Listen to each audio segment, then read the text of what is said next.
Oh, no, it's an illegal shift. Oh, no, Hank. No. Oh, no, Hank. Oh, no, it's 4th down now. Did you tweet? No. Wow. That's bull. That was so late. That was so late, Hank. Who's the shift on? Let's see. I hate that this is all being recorded right now. Oh, my God. Oh, what was man. illegal about the shift? I don't know, and that flag was so late. Oh. On today's Pardon My Take, presented by DraftKings, it is week 6 in the NFL. We're going to recap every game. The London game was sad. We had some big wins in the late slate. The Bucs look awesome. The Chiefs are going to win the Super Bowl. Hank's Patriots are back, so back. Chargers hold off on the Dolphins. Dolphins are bad vibe city. And we're going to talk some playoff baseball. The Cubs got eliminated on Saturday night. I was at the game. We'll recap that. We'll talk about the Mariners' 15-inning win on Friday and then Game 1 win tonight. We'll do a little James Franklin talk, who's back of the week. And it's all brought to you by Game Time. The NFL is in full swing. Tailgates, pack stands that buzz before kickoff, but getting in, nightmare. Hank, can you find tickets for Monday Night Football? Surely. Queues, price jumps, getting logged out mid-click. All you want is to be there, beer in hand, losing your voice with the crowd. The Game Time app gives the advantage back to fans. It's the hack for unlocking amazing tickets and experiences in a few taps. It's incredibly easy to use, and the Game Time guarantee means you can trust you'll get 100% authentic tickets on time and at the best price. Plus, fees are always included, so what you see is what you pay. I used Game Time for Game 5 in Milwaukee. Got 16 guys in there. It was a hell of a time. We got great seats. But let's look at Monday Night Football, Hank. Monday Night Football, Bills at Falcons. You can get into the building for $175. $175. So take the guesswork out of buying NFL tickets with Game Time. Download the Game Time app, create an account, use code PMT for $20 off your first purchase. Terms apply. Again, create an account, redeem code PMT for $20 off. Swipe, tap, ticket, go. Download the Game Time app today. Okay, let's go.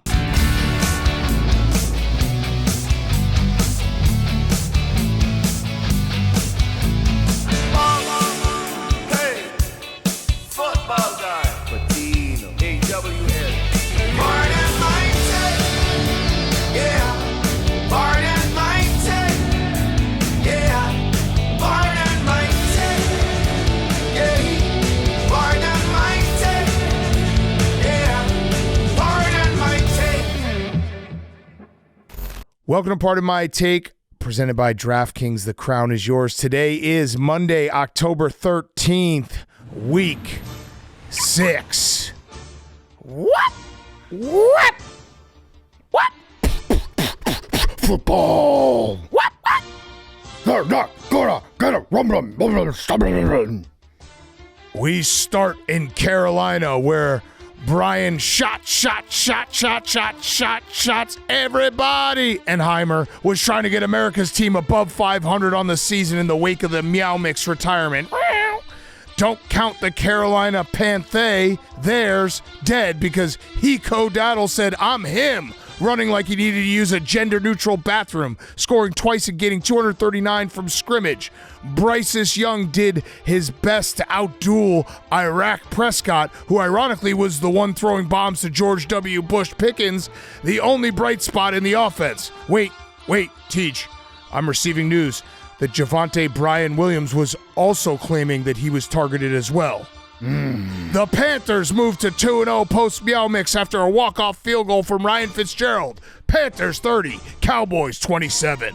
We go to Baltimore, where Pooper Rush is playing like a number 2 quarterback as the Ravens are looking to dig their way out of their biggest hole yet. Puka Nakuad and Afraid's season has been a blur so far as his uniform changed from NC 17 to 12, and no one was scoring in the first half. But then Kyron Williams-Wallace declared prima nocta on the Baltimore end zone. The Ravens had several chances in the red zone, but Mark Andrews Tate tried to impose his will and got flattened like a European pancake and couldn't beat the statutory crepe allegations. Dave Matthews Stafford had the ants marching down the field, finding Tyler Higbee baby one more time for some TDs that still look great after all these years. Snoop Bluntly made his way out of the backwoods and onto the field after the game and went up in smoke as the Ravens dipped to 1-5 against Poona Ford and the Rams. The Rams win 17-3. Poona Ford's on the Rams? He was on the Chargers. We go across the pond where Memes has promised for a great boomer. In foggy London town, where we imagine all the people who had to wake up early to watch Justin Nathan Fielder say, "I hope you're hungry," for nothing after passing for net negative 10 yards. J.K. Dobby the elf. J.K. Dobby is a free elf, couldn't get it going on the ground, but had to get saved by the Nate Atkins diet, who showed the end zone 252 pounds of lean meat as the tight end scored the only touchdown of the day. Aaron Glennie and the Jets decided to run the clock out in the first half. The new coach had Jets fans thinking that maybe you were going to be the one that saves me. And after all, you kind of suck balls. Not much happened in the second half as the Broncos were serving up fish and chips with the side of D's nuts as Will hit the go-ahead field goal. As Zach Abba and the Broncos defense said, gimme your quarterback after midnight. Won't somebody help you as we put the game away? Broncos 13, Jets 11. Great job, Memes. We're back to stateside, and we head down to Miami, where the Dolphins were trying not to be the worst team in the AFC Far East. Everybody did their part. Kung Fua Tagliavoa was able to hit Darren Great Waller, and Jalen Sanity Waddle played like he was in MSG. But just like Mike McDaniel's pants, they came up short. Kamani Vidal-Sassoon cut through the hair of the Dolphins defense all afternoon, and it looked like the LA was going to win this one easily. But after a furious Dolphins comeback, the Chargers, facing a tough loss in the face, dipped into their bag for a Ladd McConkey bump as he sprinted down the sideline like Mark Sanchez in Indianapolis Alley, putting the Chargers in field goal range and getting the win. The San Diego Superchargers 29, the Miami Dolphins 27. Now we go to Pittsburgh, where for Cleveland Browns, the times they are a-changin', as Bob Dylan Gabriel's playbook looked like a complete unknown to him and went from being a folk hero to having his own fans boo him for trying to be too electric. Myles Garrett wanted to put Aaron Rodgers in a spooky sack graveyard, but you can't kill a guy who's already used up his brain's natural supply of DMT. As Mr. Rogers took off his slippers and cardigan, teaching the Browns their ABCDK Metcalfs, while the Connor Carry On My Hayward son said, "Don't you cry, don't you cry, don't you cry, Shador." The Steelers win 23-9. And now we head down to the Big Easy, where Henry Lockwood was on the scene. Down in the bayou, Drake, all things seem possible in May, connected with Demario Andretti Douglas, who went zoom into the end zone for a P1 finish. Blake Augustus Group said, "I like chocolate and field goals," as he had 4 of them, 3 of which came in the first half. Taysom Henry Hill said, "As far back as I can remember, I always wanted to be a touchdown scorer in the second quarter to get the Saints within 1. Mike Vrabel wanted to eat Kayshawn's booty like groceries after he connected with Drake May for a score, and the Patriots win again, 25-19. All right, for the game of the week, Zach in Tampa Bay, 49ers Bucs. To kick it off in Tampa, Easy Baker Oven Mayfield hands off to Rashad White Chocolate Chip, who absolutely drags his macadamia nuts across San Francisco's defense from 2 yards out. Christian McCaff Ray-Ban sunglasses throws on his hater blockers with the blue tint and strolls into the end zone for a touchdown. Baker Mayfield hands it off to Sean Tucker, I barely know her, who walks in the end zone from 10 yards out. Eddie Penier,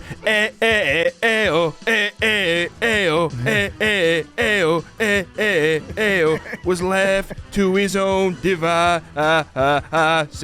Kicking 4 for 4 for 13 points, but the walls keep tumbling down as Patty Cake Baker's our man threw it to the end zone as fast as he can to Cameron Johnson & Johnson, who got into the end zone faster than those booster shots that started rolling out that one year we all stayed inside.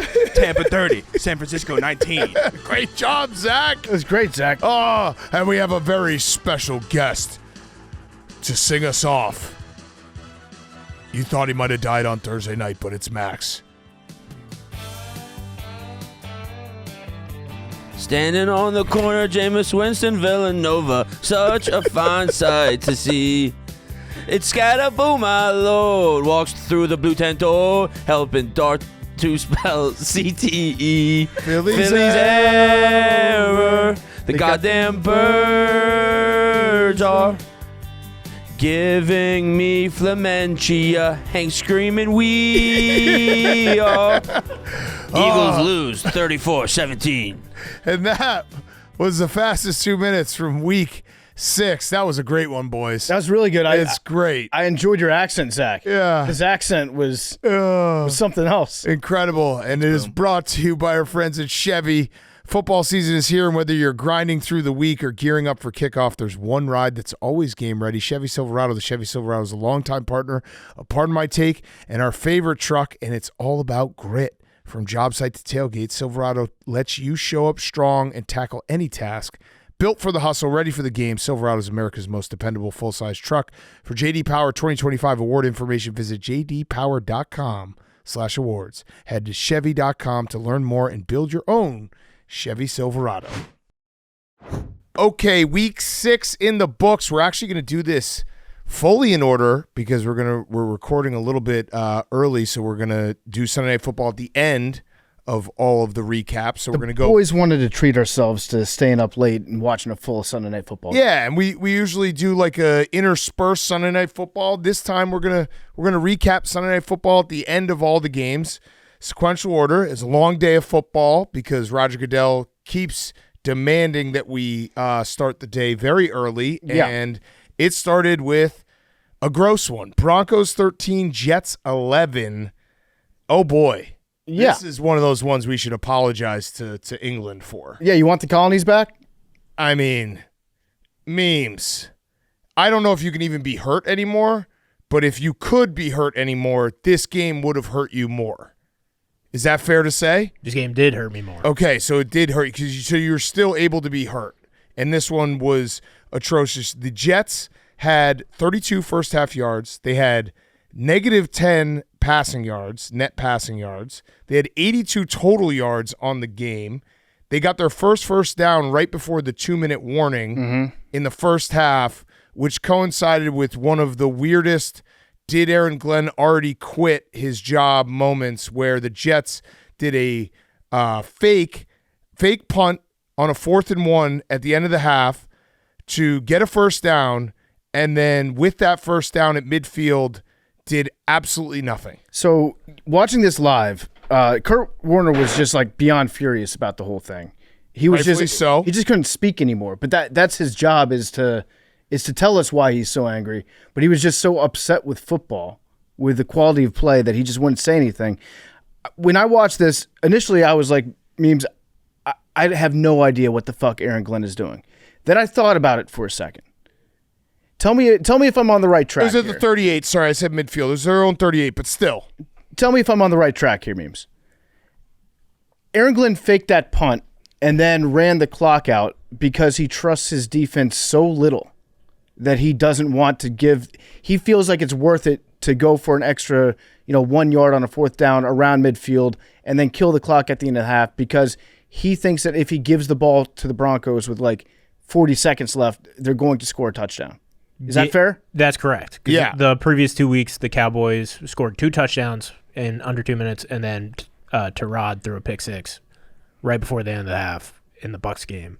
But your defense wasn't even bad today. No, I don't agree with what he did. They should have threw like a 5 or 10 yard out, but Try to get, we were sitting there, all of us were watching this with 35 seconds left on a 3rd and 8. Go try to pick it up. Try to take one deep shot and then punt with 35 seconds left. The Broncos only have one timeout. It was so baffling. I think he's quit. I think he realizes how bad this team is, and he's just trying to get games over with, get the first overall pick, and then try to get guys in. But I don't know if he'll be coaching this time next year. Yeah. Yeah. Do you think that was an embarrassing enough showing to the point where Woody's going to have a talk with him? Maybe Brick has a talk with him. Yeah. I don't think so. Well, Garrett Wilson, your best player. Is that fair to say on offense? It's fair to say. Yeah. He said, I just didn't know exactly what the plan was. Once I figured it out, I was disappointed. I'll just say that. And he talked to Aaron Glenn. He was just like, if you're an offensive player, you're basically telling your offense you guys are not capable of getting yards, which they weren't on Sunday. So I guess credit to Aaron Glenn. He read the room correctly. They were not capable of getting yards, which leads me to the other point of why is Tyrod Taylor not playing? Like, Justin Fields it's bad. It's bad. I got to be honest, Big Cat. I tried my very hardest to come up with a blind resume comparing Justin Fields and Jalen Hurts. There's not a single stat that is possible to parse. No. Yeah, I tried breaking it down, like third quarter, second drive against the Broncos. Yeah. Compare the two head to head. I tried drives after the Broncos score a touchdown. I tried to parse it every way I possibly could. He's unblind resumeable. That's how bad Justin Fields has gotten at this point. It's so bad. He got sacked 9 times. That's a lot of credit to the Broncos defense, which I want to talk about in a second. But he doesn't read the field well. It's painful to watch him try to pass. He was sacked as many times as he completed a pass, both 9. It was to the point where at the end of the game, the Jets had a chance to win the game, which is everything we're saying. It's like the Jets were in this game. Yeah. The Broncos played down to their competition. The Jets were in this game. There was a moment where it was a 4th and 8 with I don't know how much time was left. It was like very little time left. And I said to myself, Nick Folk, who his career long, he's like a million years old. Yeah. His career long in the NFL is 58 yards. There is a significantly better chance for Nick Folk to make a 62-yard field goal than for Justin Fields to pick up a 4th and 8. Yes. That's just without a doubt, I would play the field goal every single time. That didn't make a lot of sense. Although Nick Folk, he looks like he's enjoyed a few meals at the end of his playing career. He doesn't seem like he might not have the muscle mass necessary to kick a. But still, I agree with you. You never know what's going. You can just run up and kick it as hard as you possibly can. There's a chance, and there's a chance there. When they got that safety, I thought to myself, the Jets are going to fuck around and win a hilarious game in England. This would be like a classic weird start to the day. Yeah. But no, they just seemed like they couldn't. They didn't seem like a football team today. No, they seemed like I don't even know what it was. And again, the Broncos didn't play great. The Broncos defense played great. The Broncos offense did not play great. They threw in a safety, was like pretty close. I mean, Bo Nix had a couple moments where it's like, okay, he's back to being Bo Nix. But overall, I think Sean Payton, like that was a letdown spot that they played to. Yeah. Traveling all the way to London after beating the Eagles. But that Broncos pass rush is insane. 9 sacks. They have 30 on the season. So we're taping this before Sunday Night Football. The second most sacks for a team. Lions haven't played yet. They have 16. The Broncos have 30 sacks. The record is 72 by the 84 Bears. They're like, I know it is all off of a 9-sack day when they're not going to get 9 sacks every game, but they have 30 through 6 weeks. They were still pretty good if you don't count that game. Like, they're still they had 21 going into this 21, game. So pretty incredible. Yeah, the Broncos defense is always going to be good. Defense travels. I think that's what we can take away. I'm willing to write off a weird fluky offensive game from the Broncos and be like, they'll probably be okay. Yeah. They'll probably figure it out, get better. But they have just got out of England with a win. That's good. Nick Bonito, Jonathan Cooper, DJ Jones, like all these guys are just getting pressure time and time again. And yeah, I think they're second in points given up. I think the Texans are first. The Broncos defense is what everyone was high on going into the season, and they have answered the bell. Can the offense be consistent enough to take that next step? Today they weren't, but I've also seen flashes of Bo Nix where I'm like, yeah, it can be. Yeah, so the negative 10 net pass yards for Justin Fields today, that's the worst that a Jets quarterback has ever had, and it's the worst by any NFL team in 27 years. It's a long time. Wait, what was the Justin Fields, his rookie year? Remember the game against the Browns? We were in Aurora for that. Maybe you guys weren't there. We were in it. We did a Was that 2021? I think so. It was against the Browns. It was one of the worst games I've ever watched. I wonder what the net passing yards in that game were. He got sacked a million times in that game as well. Let's see. Browns 26, Bears 6. That one? Yes, that one. Okay, let's take a look here. Passing yards. He had 68 passing yards. Was it net? How many net? I'm looking up sacks right now. So let's see sacks. Box score. That was his first start in the NFL, and we're 4 years into it, or 5 years into it, and it hasn't gotten much better. It was bad. I just remember how bad it was. That's all. I just remember being like, holy shit, this is about as bad as it could get. Yeah, he was 6 for 20 for 68 yards in that game. And he had 67 yards worth of sacks in that game. Yeah. So he had one passing yard? He had one passing yard. Net passing he yard? had a yard. Yeah. So I guess yeah, he's going backwards. Yeah, going backwards. He's going Yeah. backwards. He's going backwards. This is where -10 is hard to do. It was tough to watch. I'm not going to stop watching the London games, but I think I'm going to do a boycott in name only because I'm sick of them. Yeah, I was thinking about ways to boycott. In name only. We tried to do this last. We boycotted the first half of the Pro Bowl last year. I think I might have just thrown in the second half Pro Bowl for free. Yeah. But I don't think that got the league's attention. It just always feels just weird, out of place, and it was designed when it was whatever it was. Whenever we started doing this 10 years, 15 years ago, you could tell me we were doing this 20 years ago. I'd be like, yeah, that makes sense. Time doesn't make sense to me anymore in general. When it was 2 times a year, it felt like an experience. Mm-hmm. It felt like something like, ooh, this week we get early football, London football. Now they're just throwing it at us every single Sunday. How many more do we have? Well, we've got Rams, Jags next week. Yeah. Falcons, Colts in November, and then Dolphins, Commanders. In Spain, yeah. Spain. In Spain, Madrid. Rams Jags is a good game. You gotta watch that game. I'm gonna watch. Again, it's a boycott in name only. Anyone who wants to join me, it's a boycott in name But only. that's not a boycott. No, it is. No, you can It's a just say that boycott you're in name boycotting. only. You can say you're boycotting. All right. Yeah, I'm boycotting from my couch while I watch the game. I have a dumb idea. Yeah. Monday Night Football in London.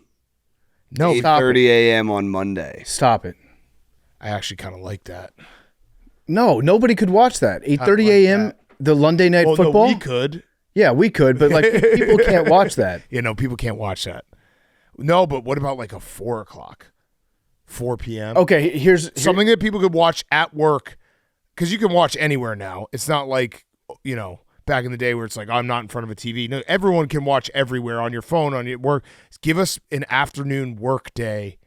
I'd be in on that. You remember that U.S. Open, the one that finished in a playoff on a Monday? Yeah. Where nobody went to work? Tiger versus Rocco. Rocco versus Rocco, yeah. The NFL could do that and say just like, okay, week 10, we're going to take the teams that have the best 2 records in the NFL, and they're going to play a Monday game. Monday afternoon game. Not morning, afternoon. I think afternoon. Like a flash scheduling thing. Because everybody would watch it. It would save our Mondays. It would make Monday fly by that much faster. I mean, this was what happened in COVID football. Remember when we had the random like Tuesday afternoon game? Yep.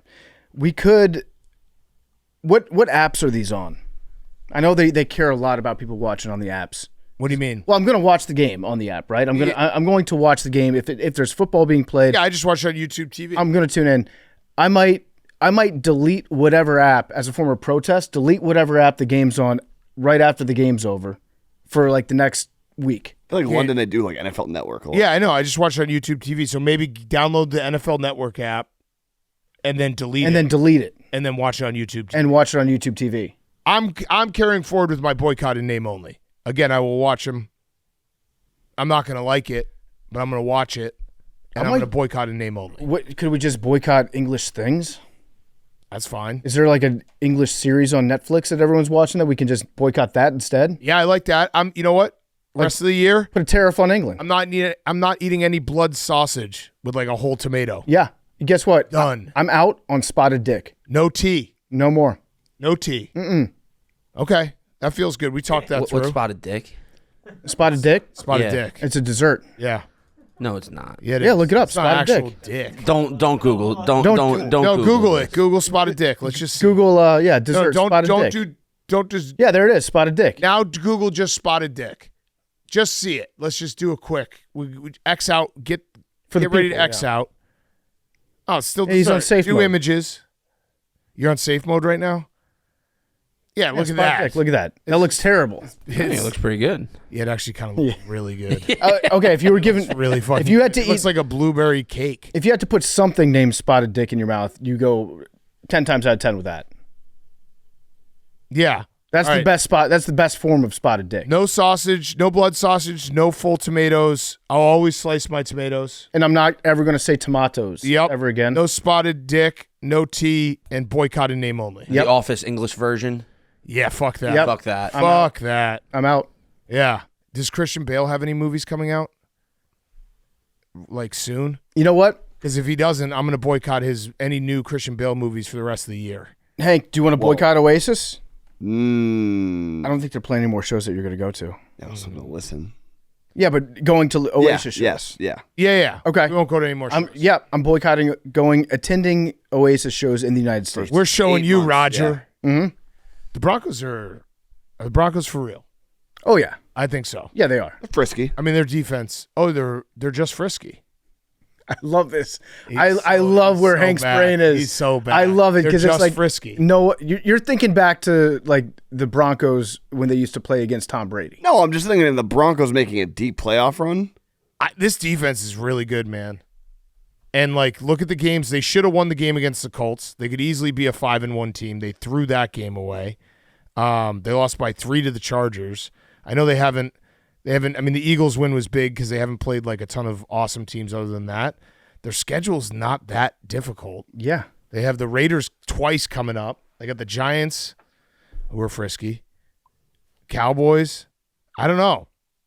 I think I'm backing on the Broncos. Yeah. Buying some Broncos stock. no, the Broncos they're going to make the playoffs. Yeah. After they lost to the Chargers, I looked at the schedule and even not taking into account the Eagles game, like the Broncos they're going to be there. And Well- they're going to be a tough team to beat in the playoffs too. That defense. And you could say like, oh, they only beat the Jets 13-11 and they could easily lost this game. Yes, that was the most letdown spot you could ever find Yeah. on a schedule off of a big win against the Eagles and having to go to London, and their defense traveled. Yeah. Their defense won them this game. Memes overall, like what? Oh, I have a blind resume for you. Ready for it? Yeah. All right. Team 1, first 6 games, 0-6. 3 losses were in one-score games, averaged 18.5 points per game. Team 2, 0-6. 4 losses were in one-score games, averaged 20.5 points per game. Which team would you take? Are they both the Jets? No. One's the Lions, right? Yeah, one's the 2021 Lions right before Dan Campbell started turning that ship around. So you're Now, close. this is from Jack Mack. It's a little copium. Basically, like Aaron Glenn's about to turn this thing around just like Dan Campbell. The difference being that the Jets don't have Jared Goff. Yeah, it's bad right now. Okay. It's really bad. Unfortunately, there's about to be a fire sale probably this week. Yep. Any good players gone. Probably Quinn Williams too, which is sad. Who would you put on the fire sale? I think Breece Hall is going to go to the Chargers or the Chiefs. Mm-hmm. Alan Lazard's probably already in Pittsburgh. Yeah. Both Quinnen and Quincy, the Williams brothers, They're gone. most likely. Are you splitting them up I think you sent them both. to the same team? Same team. You got to. That would be fucked up. I mean, as a Jets fan, if you could go back in time to like one specific moment that the Jets have had, like a decision that they've made, and you could do the thing where you like scream at them, no, don't do this. Stop what you're doing right now. You're going to destroy everything. What moment would that be? When they drafted Zach Wilson and got rid of Sam Darnold. That's where it went. That's where it all went wrong. That's a good one. What about Who would you have taken instead? No, it would have kept Sam Darnold. Sam Darnold. No, I'm And then you saying take yeah. Sewell. Oh, that was the now moment? that would have That been was it. good. at the time? What were you Vinay saying? Sewell's 25 years old, by the way. He's so young It still. was just fucking Joe Douglas. At the moment, what were you saying? At the moment, Yeah, during that draft. I get behind anybody they draft. I That's follow everyone, follow yeah. blindly. I don't Yeah. give a shit. Yeah. I think COVID ruined football with all those quarterbacks in that draft. They played in front of no fans, so then all you have is their pro day. You couldn't send scouts to the game, and then you rely on one throw that Zach Wilson makes at a BYU pro day. It was a and good throw. You rely your entire. Sorry, I'm rambling. No, keep going. You trust your entire franchise in this fucking pussy from Utah, Yep. Keep going. And then you're fucked for years to come, and then you have to rely on a 41-year-old who was still good. I liked him, and his Achilles explodes on Monday Night Football. And now you're back to a COVID quarterback. Back to a COVID quarterback. Justin Fields is a COVID. That's brutal way to put it. Yeah, no, we've tried everything. I don't really know where you go from here. You just got to stockpile draft picks. But also, I don't know. I got fired from the team. Yeah, you did. You got relieved of your duties. Good news on the Jets front. Mark Sanchez got released from the hospital. Yeah. And then immediately booked in jail. That's a tough release. You walk out just knowing So bad. out of the frying pan into the fire. Yeah. I thought he should have been on Fox today. I would have liked to see him calling the game. In his sling? Yeah, in his sling. Yeah. He's got to face the public. I don't know what. I mean, he's got to be. Was he fired? I don't think they fired him yet, and I know that there's like a lawsuit against him and against Fox, so we'll see what happens with that. But I did watch the video. I watched the behind-the-scenes surveillance film of Sanchez. The wind sprint part was too good to be true. Okay. He wasn't like getting down to 3-point stance, running, stopping, catching his breath, then sprinting back and timing himself. That's what I had hoped that they meant when they said that. I think that's what was implied. He ran up and down the alley a couple times to confront people. Got it. I don't think he was doing it to get in shape. He didn't have a stopwatch on himself. And he didn't. Yeah, he was wearing sneakers, so he was just casually walks towards street. Sanchez casually walks towards street. This is he spent a lot of time in Indy that he didn't expect to spend. Is this the number one thing that people are going to remember Sanchez for now? That's where I was making that argument. I can't remember when that like the butt fumble is probably number 2. Yeah. So mission accomplished, because when we had him on, he did not like us joking about the butt fumble. No, he did not. I'm glad that was done remotely. Yeah, I'd agree. Knowing what we know. Okay. Yeah, so let's get to the regular slated games. Sorry, memes. That was brutal, especially having to wake up and watch that. That's the part where it's like it's an extra chore. You're like, what the fuck? It's 8:30 in the morning, and I got to watch us have -10 passing yards. Yeah, I said this, what was it, last week or the week before? Like, your job's on the line. Just get rid of the ball. Mm-hmm. You're just a pussy. One more thing with the international games. Did you guys know that countries have like exclusive marketing rights to certain teams in the NFL?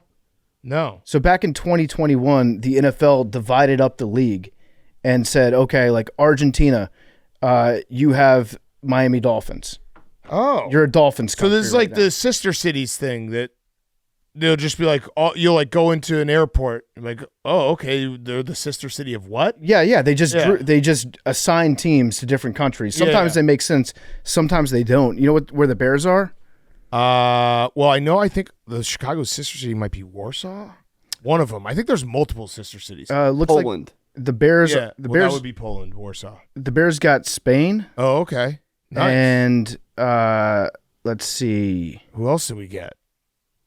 A United Kingdom. They just pulled it up right here. There you go. Yeah. Nice. In UK. In the UK. So those are two decent countries. The Saints got France. That makes sense. Yep. Dolphins getting Colombia. That makes sense. That's perfect sense right there. Yeah. I don't know how the Chargers ended up with Greece. Eagles getting Ghana. That's a huge win, Max. Did Somalia get the Buccaneers and the Raiders? Yeah. Yeah. That would be awesome. I see it right there. Oh, nice. Commanders got UAE. The Emirates. Dude, I mean, the Browns. A lot of money. Imagine being a dude in Nigeria and you're like, we got the Browns. That's fucking bullshit. Yeah. That's so mean. Yeah, they should have based it on like which countries are like doing well. Give them the shitty teams. You get the Browns. Yeah. Like Japan should get the Browns.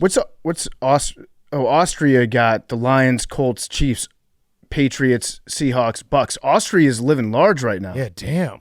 They got a lot of them. They hooked them up.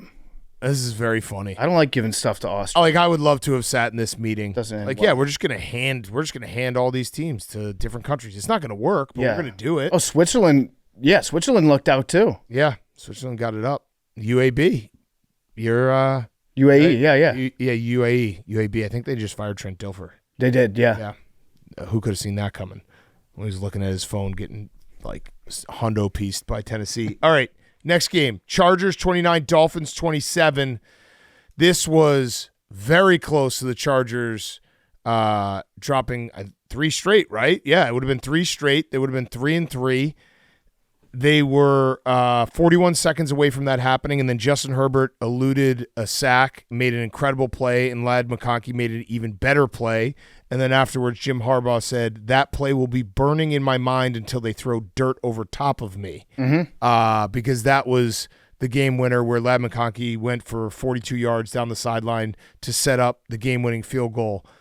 It was that close, though. The Chargers were in control for the majority of this game. The Dolphins, Tua actually, as bad as he played at times, he had a nice fourth-quarter drive to take the lead with a minute left.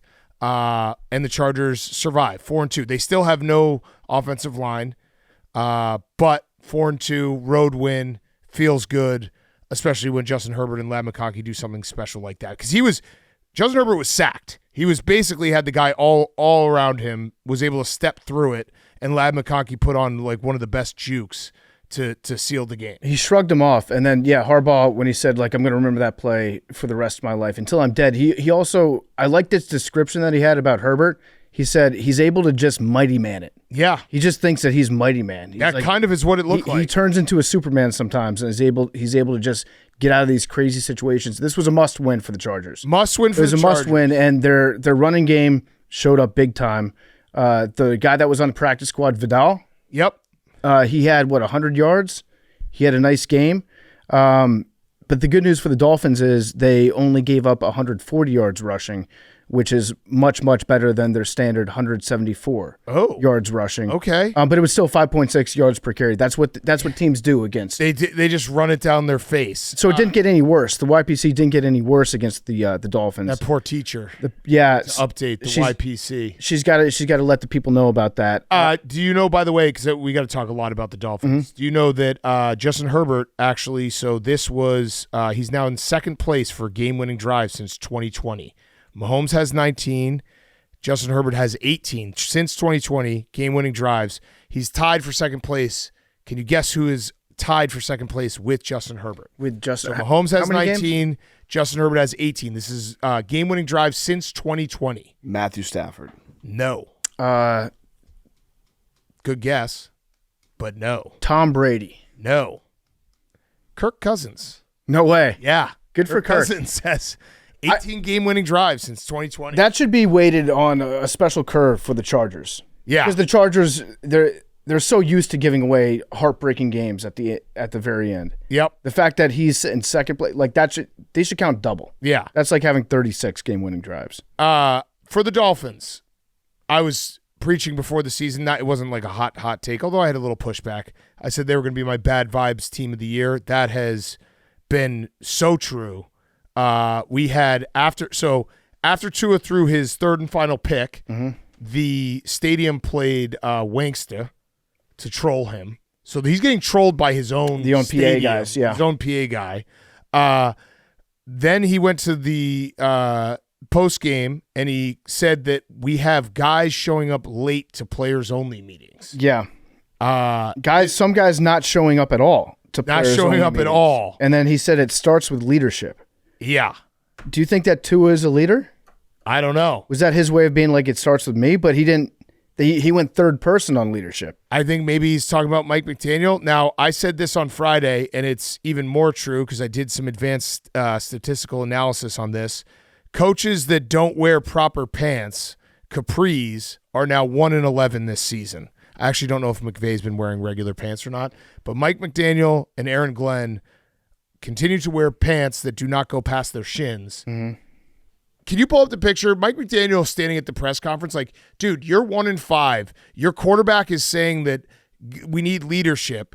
You lose games in like just horrific fashion, and you're standing there. If you go to my Twitter, I quote tweeted it, and you're standing there in pants for a 12-year-old.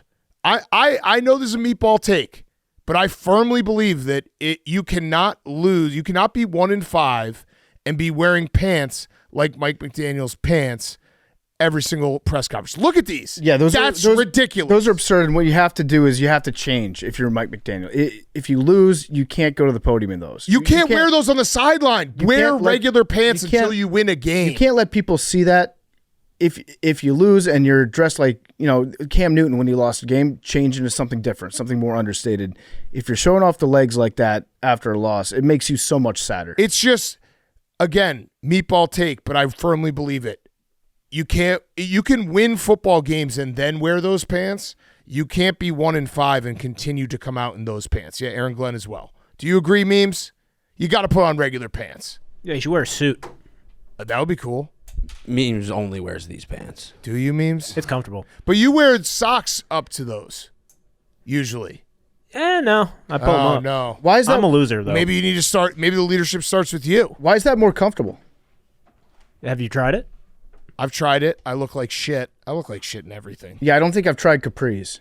I tried to wear blue jeans last Thursday, and everyone commented, including my 4-year-old daughter, being like, "Why are you wearing those?" Yeah, I've got jeans on today. I don't feel right. I can't wear anything anymore. I need to just come in a shower curtain. Just give me elastic. Yeah. I'm standing by this take, though. Put on some regular pants, Mike McDaniel. You might win a football game. He looks sick in a pair of Jinkos. Yeah. Imagine that, like the super wide legs. Some bell bottoms. You know that Mike McDaniel has the kangaroo pocket Jinkos. At Like least $600 ones. Yeah. At least he took off the tags on the off-whites. He's not wearing those still. Those looked ridiculous as well. I'd like to see him bring back the earrings that he had when he was a ball boy for Denver. Yeah. Remember those? Yeah. That'd be a good look. I don't know. They're just a bad vibes. I mean, he's gonna get fired. So right? Yeah, for sure. I think he's gonna be a good offensive coordinator somewhere else. Yeah. Back to the players only meeting thing. If guys aren't showing up to their players only meetings, it's quite possible that they've just overdone it on the players only meeting. That's true. Because they had one before the season started, I think. Yes. And so very early. It sounds like they're scheduling more meetings on a weekly basis, and then people just stop attending them. That's very relatable across any business in the world. It's like, yeah, if you do too many meetings, people are going to check out on it. Maybe get better snacks at your meetings. How about that? Or they should be emails. Ice cream machine. Yeah, ice cream machine, or just get like an email thread going. Or just say free ice cream at the players only meeting and trap them. Do you think that any players in the NFL have like a Slack channel? No. With their teammates? No. You think that's something that's ever existed? No. I bet you one weirdo coach has tried it. No. I could maybe see a WhatsApp. Yeah. Marlins man keeps trying to get me to go to WhatsApp. I don't know why. Encrypted. Well, he after Friday night's 15-inning game, he offered me exclusive rights to the video that he took, and then he took the game-winning hit video from his seats. Okay. He offered me exclusive rights, and then he said Darren Ravel also wants it, so I was like, he can have it. It might just be me. I think that I saw it on TV. I think the second Marlins man is better.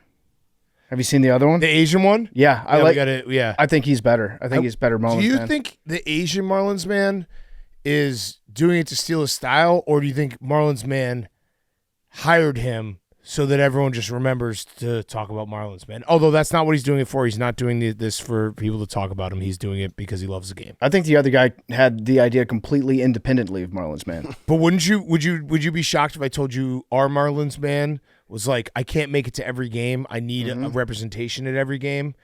I would think that the backup Marlins man that he would send out on the road would be probably not a male, and would probably have like a low cut Marlins shirt. I do like that it's an Asian guy just sitting there. Yeah, that guy's better. Yeah.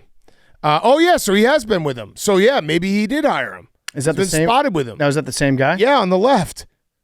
So, But are we sure that's the same guy that's in the other picture? I'm assuming, I don't know, they're both blurry pictures, but how many people are willing to do this? It's small. Yeah. It's a small sample size. I would imagine. He started a franchise fan movement. You can buy into it. Like he makes you pay $500 for the kit. The royalty. Oh man. Yeah, I don't know where the Dolphins go from here. I think they need to do the opposite. Have no meetings whatsoever. Mike McDaniel would be the only coach that I could see saying, like, we're just not going to practice. Yeah. Let's keep you guys fresh. Just show up on game day. Let's see what happens. Playing the Dolphins and Browns next week. That's going to be a fun one. Yeah. That's going to be a real fun one. Okay. Next up, Patriots 25, Saints 19. Hank. Yep. How you feeling? Feel great. Drake May look great. 3 touchdowns. Booty, back in Louisiana, had 2 big scores. Beat the Saints, beat the refs. Yeah, what was happening with the refs? Something was happening with the refs. Just there was an egregious pass interference called on Stephon Diggs that negated a touchdown. That was called. They released, the Patriots scored, celebrated, went to the sideline, and then the flag came in after. They released, they put up the replay of the All-22. The ref didn't throw the flag until, after the touchdown was scored. And then when you see the replay, it was just not pass interference at all. Mm-hmm. And then on back-to-back plays, they called offensive pass interference on Diggs again on a catch down the sideline, which was not offensive pass interference. And then on the very next play, the ref was looking at Matt Collins, getting his arm dragged down on the sideline, and they didn't call that. So I don't know. There was something weird going on with the refs. But you survived. It sounded like they had it in for Stephon Diggs. Yeah. It was a very strange pass interference call that they had. It was 5 yards past the line of scrimmage. They both made contact with each other, and it's not like he was displaced or anything. And they called it late. And it was late, yeah.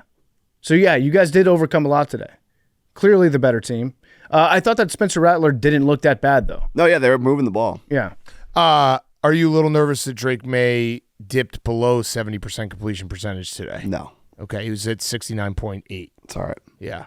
Everyone's going to have off games. Drake May looks really good. He standing in the pocket, just throwing it downfield.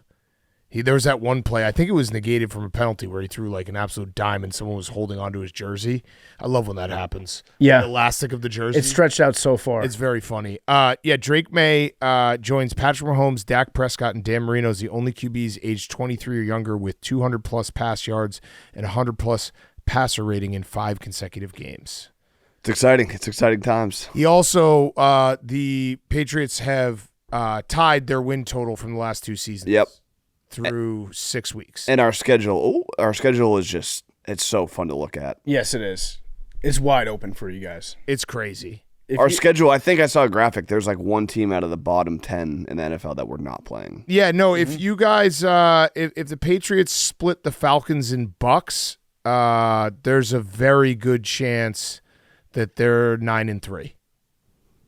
If you look at their schedule, their next 6 games, they're playing the Titans, the Browns, then they have the Falcons, Bucs, Jets, Bengals.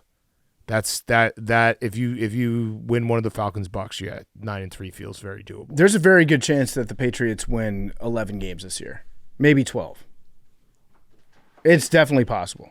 They could maybe be the best team on this podcast. He's back. If they win those 12 games, though, what's going to happen is they'll go into the playoffs, and then everybody will just be talking about their schedule, and they'll say, we don't know if the Patriots are good. That's fine. I'm used to that. It's everyone hates us because they. It would have been fun if they had lost to the Bills last week, and they went 10 or 11 wins, never beating a team over 500. That would have been fun discourse. They kind of robbed us of that. That would have been very fun. That's fucked up that Drake May robbed us of that narrative. Yeah. It would have been a very fun narrative. What if Hank was right about the passing of the torch game? What if Drake May is just... You're terrified of that. What if it's just... Hank, I did find myself actively rooting against Drake May for the first time today. That's fucked up. It's never happened before. I would never do that. And so I there is a part of me that's like Drake May might be legit. And it has less to do with my quarterback, but more to do with the fact that I don't think that America is ready to handle Patriots fans with a big ego again. But it has a little to do with your quarterback. Yeah, tiny bit. And but me. The value, yeah. And when I say Patriots, can I tell you? When I say Patriots fans, I mean specifically Hank. America's not ready for Hank. Can I tell you? Can't exist. Can I tell you how the process goes, PFT? Because I lived this. Now I'm watching Karen, and you hate it. I lived this for the entirety of last year. Huh? It starts with just a little I'm rooting against him silently, and then you're rooting against him more, and then you just kind of give up. I had to give up with Jaden. Yeah, I was like, he's just good, and I'm not going to fight it. There's nothing you can do. Yeah, so we're probably a few weeks away from you being like, yeah, Drake May's just really good. But I've realized that when I was rooting against Drake May, it was purely because I don't want Hank to be successful. Yeah, we've had enough of that. Look at him. Look at his smile. We've had enough. America can't deal with it. It's like Hank took a quick 4-year nap. And he Listen, woke up. rebuilding is hard. Rebuilding is hard. I know. No, you're rebuilding. Chime in memes. Hank was in a sports He's talking to you right now. Hank knocked himself talking out. To me and you. Well, it's just sad when your team comes out and loses and the expectations talking to the are two there. of us It's like you got to just stick with them and trust the process and there's light at the end of the tunnel, and I'm living proof of that. Your rebuilding process was you just checking out on sports. That I don't understand. No, you I've got been good here. golf. I've been here every Sunday for the last 4 years. In body, but I'm not going to be in like body. You have in spirit, maybe not. But like, what am I going to do? We had a couple down years. I knew that the wins were coming back, and they did. This is what irritates me, is because we have coping mechanisms that we've used in the past to get through those bottom out years, where like you sell yourself on a guy, you get all in on something, then you watch everything that you said just explode in your face. Because it's not good. You never really experienced the pain of a rebuild. I did Mac Jones after the Buffalo Monday night game. I was like, we're gonna beat them in the playoffs. Then we got 30-pieced. Yeah. It's crazy. Drake May is good. It is crazy. Vrabel, dog. Josh McDaniels, dog. It's fun. All the receivers, all the press conferences, like that's what's exciting when your team is good. Is like you know your team's good when you're watching all the post game pressers, all the recap videos, and the Patriots wide receivers just love Drake May. They just can't stop talking about his leadership and how everyone would die for him. Let's all remember that. We're having this conversation after a 6-point win against the Saints. Well, it was basically 15 because of the refs. And we covered. We covered. It's the Saints. Did you cover on Thursday? Oh, there you go. Hank, would you like to address who is the guy who pointed it out? We should shout him out. The hater sweater. That you apparently have. It's good to have. So who was this? It's good to have in my arsenal. AWL. Incredible eye by this AWL. Mm-hmm. He realized that Hank was wearing the exact same sweater when the Phillies got eliminated. This was what year were they? 2023. This is from Karen8263. Shout out that guy. Incredible eye. Yeah. He said, just noticed Hank is wearing the same sweater today he wore when the Phillies lost the NLCS in 2023 as well. I saw that tweet and I initially got mad. I was like, we should have made Max sit on the couch on Thursday night, but he might have killed him. That would have been dangerous. He might have actually. He needed to be behind the glass like a gorilla. But yeah, Hank. Gorilla. Yeah, gorilla. They shot a gorilla. But Hank was the sweater is also a very funny sweater to have as your hater sweater. Yeah, well, I think honestly, I was thinking about it because it 100% was probably the same situation. Like it was kind of a nice crisp fall night. Yeah. And that's like, all right, it's fall time. Let's bust out the sweater. Same time of year. Will you be donning it? Yeah, that's gonna yeah. That's but you have to pick it wisely because if Max wins with you in the hater sweater, he kind of negates it. I was rooting for the Phillies. I wanted the Phillies to win, so I wasn't even against it. It was an unintentional hater sweater, but now it's just a full. Look at his smile. This Yeah. is like 2 years have passed, and it's just we're doing the same thing. I don't think that Hank should be allowed to put the hater sweater on after a bad loss when he's on the couch. I think he's got to call his shot with that. You got to wear it that day. Yeah, that's what I'm saying. Yeah. By the way, the Saints. Can we talk about the Saints real quick? What do you say, Max? Do you think that person just watched like the sadness that I had on Thursday night and was like, I need more of this. Let me go back and find more sadness. It's either that or your sadness moments are incredible. Oh, they just Lateral. did a pitch, lateral play. Your sadness moments are very memorable. It's sick and it's perverted. I mean, all of ours are, but yours especially with the overalls and the pigtails. It's something special. The AWLs, it's Christmas for the AWLs. You know that. I mean, it just goes, yeah, you're a relevant loser. Just won a Super Bowl. I know. Wait, so you're a relevant loser? Yes. Like he's an irrelevant loser? Yeah. Oh, It's like both ends of the spectrum. you got both ends of loserdom. Yeah. He just won a Super Bowl. I do want to talk about the Saints real quick. I got something. I'm going to say something crazy. You ready? I kind of am starting to like Spencer Rattler. That's what I was saying. He didn't play bad at all. No. Spencer Rattler, he's got to be the best quarterback to start out 0-10 of all time. I don't think it's close. Derek Carr. Yeah, I think Derek Carr. I mean, Spencer Rattler could get there, but Derek Carr. Yeah. Derek Carr. But Spencer Rattler, like Chris Olave had a bunch of drops. That fumble by Juwan Johnson when they were trying to drive to maybe win the game. Spencer Rattler didn't play bad, and he had a couple like there was one pass he made that was a perfect pass that just was dropped in the end zone. Like Spencer Rattler might be okay. I don't know. It's hard to make a case for a guy who's 1-11. all time as a starting quarterback, but I think I'm ready to make that case. I think I'm ready to say that I like Spencer Rattler. I think it's because we saw the other options that the Saints had at quarterback. Yeah. And then we see Spencer Rattler, and we're like, yes, that guy looks like he knows how to play the position somewhat. Yes. Yeah, I think that's fair. That's actually very fair. Okay, let's go to the next game. Before we do that, DraftKings, with DraftKings Pick 6, the official daily fantasy partner of the NFL, your game day instincts can score you real money fast. Here's the play. Just pick more or less on 2 or more player stats from breakout rookies to elite QBs and unlock the upside every snap brings. The better your calls, the bigger your payout. No gimmicks, no convoluted rules. Just you, your player reads, and a shot at big returns. Nail your picks, and you're not just winning, you're stacking. Pick 6 rewards bold play with payouts beyond the minimum if you beat the field. And here's the kickoff bonus. New DraftKings customers get $50 in bonus picks with just a $5 entry on your first pick set. This season, play your player instincts. Download the DraftKings Pick 6 app now. Use code TAKE. That's code TAKE. Play just $5. Get $50 in Pick 6 bonus picks. Make the call. Ride the upside in partnership with DraftKings Pick 6. The crown is yours. Okay, Steelers 23, Browns 9. I feel really bad for Browns fans at this point. I mean, it's just this. They watch the same game every single week, and it goes the same way, and it just doesn't change, and it's so brutal to watch. And every time they have a rookie quarterback, you're like, I hope that they do something different with this guy. I hope they protect him. I hope that they move him along in a way that makes sense logically and put him in the best possible position to not get the soul sucked out of him before he plays too many more games. And then they send Dylan Gabriel out there, and he throws 50 times. Yeah. They make him throw the ball 50 times. What was his exact stat line? Let's see. I don't have it in front of me. And he was trying to throw a lot of interceptions. There were so many. He was. So many dropped interceptions. 52 pass attempts. Yeah. For just 221 yards.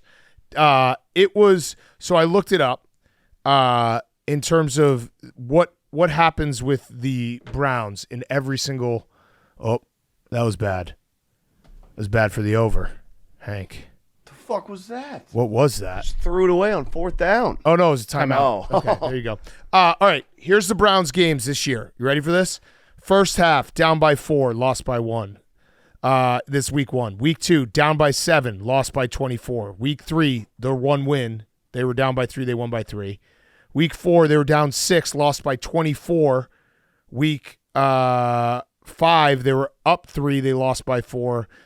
Today, they were down 6, lost by 14. The game starts. The Browns' defense keeps them in the game, keeps it close. They have not been trailing by more than a touchdown in any of the games they've played this year in the first half. And then the second half goes, and the defense gets tired, and they just keep hammering them, and they lose by a margin. Mm-hmm. And it happens every single week. And it's absolute torture to watch if you're a Browns fan, because you basically watch an entire half of football. You're like, wow, this team, this defense, oh, my God. That was the funniest touchdown Yes. Oh, Hank what was that, Hank? winning. Jared Goff scored the first touchdown. He had first touchdown, Jared Goff. And he caught it passing. What was it?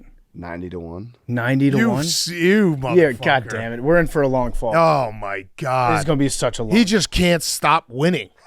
Dude, oh my God. What'd you win? Oh. He almost dropped it. Oh, my God. You didn't even see it. 150 to win 13K. Oh, my God.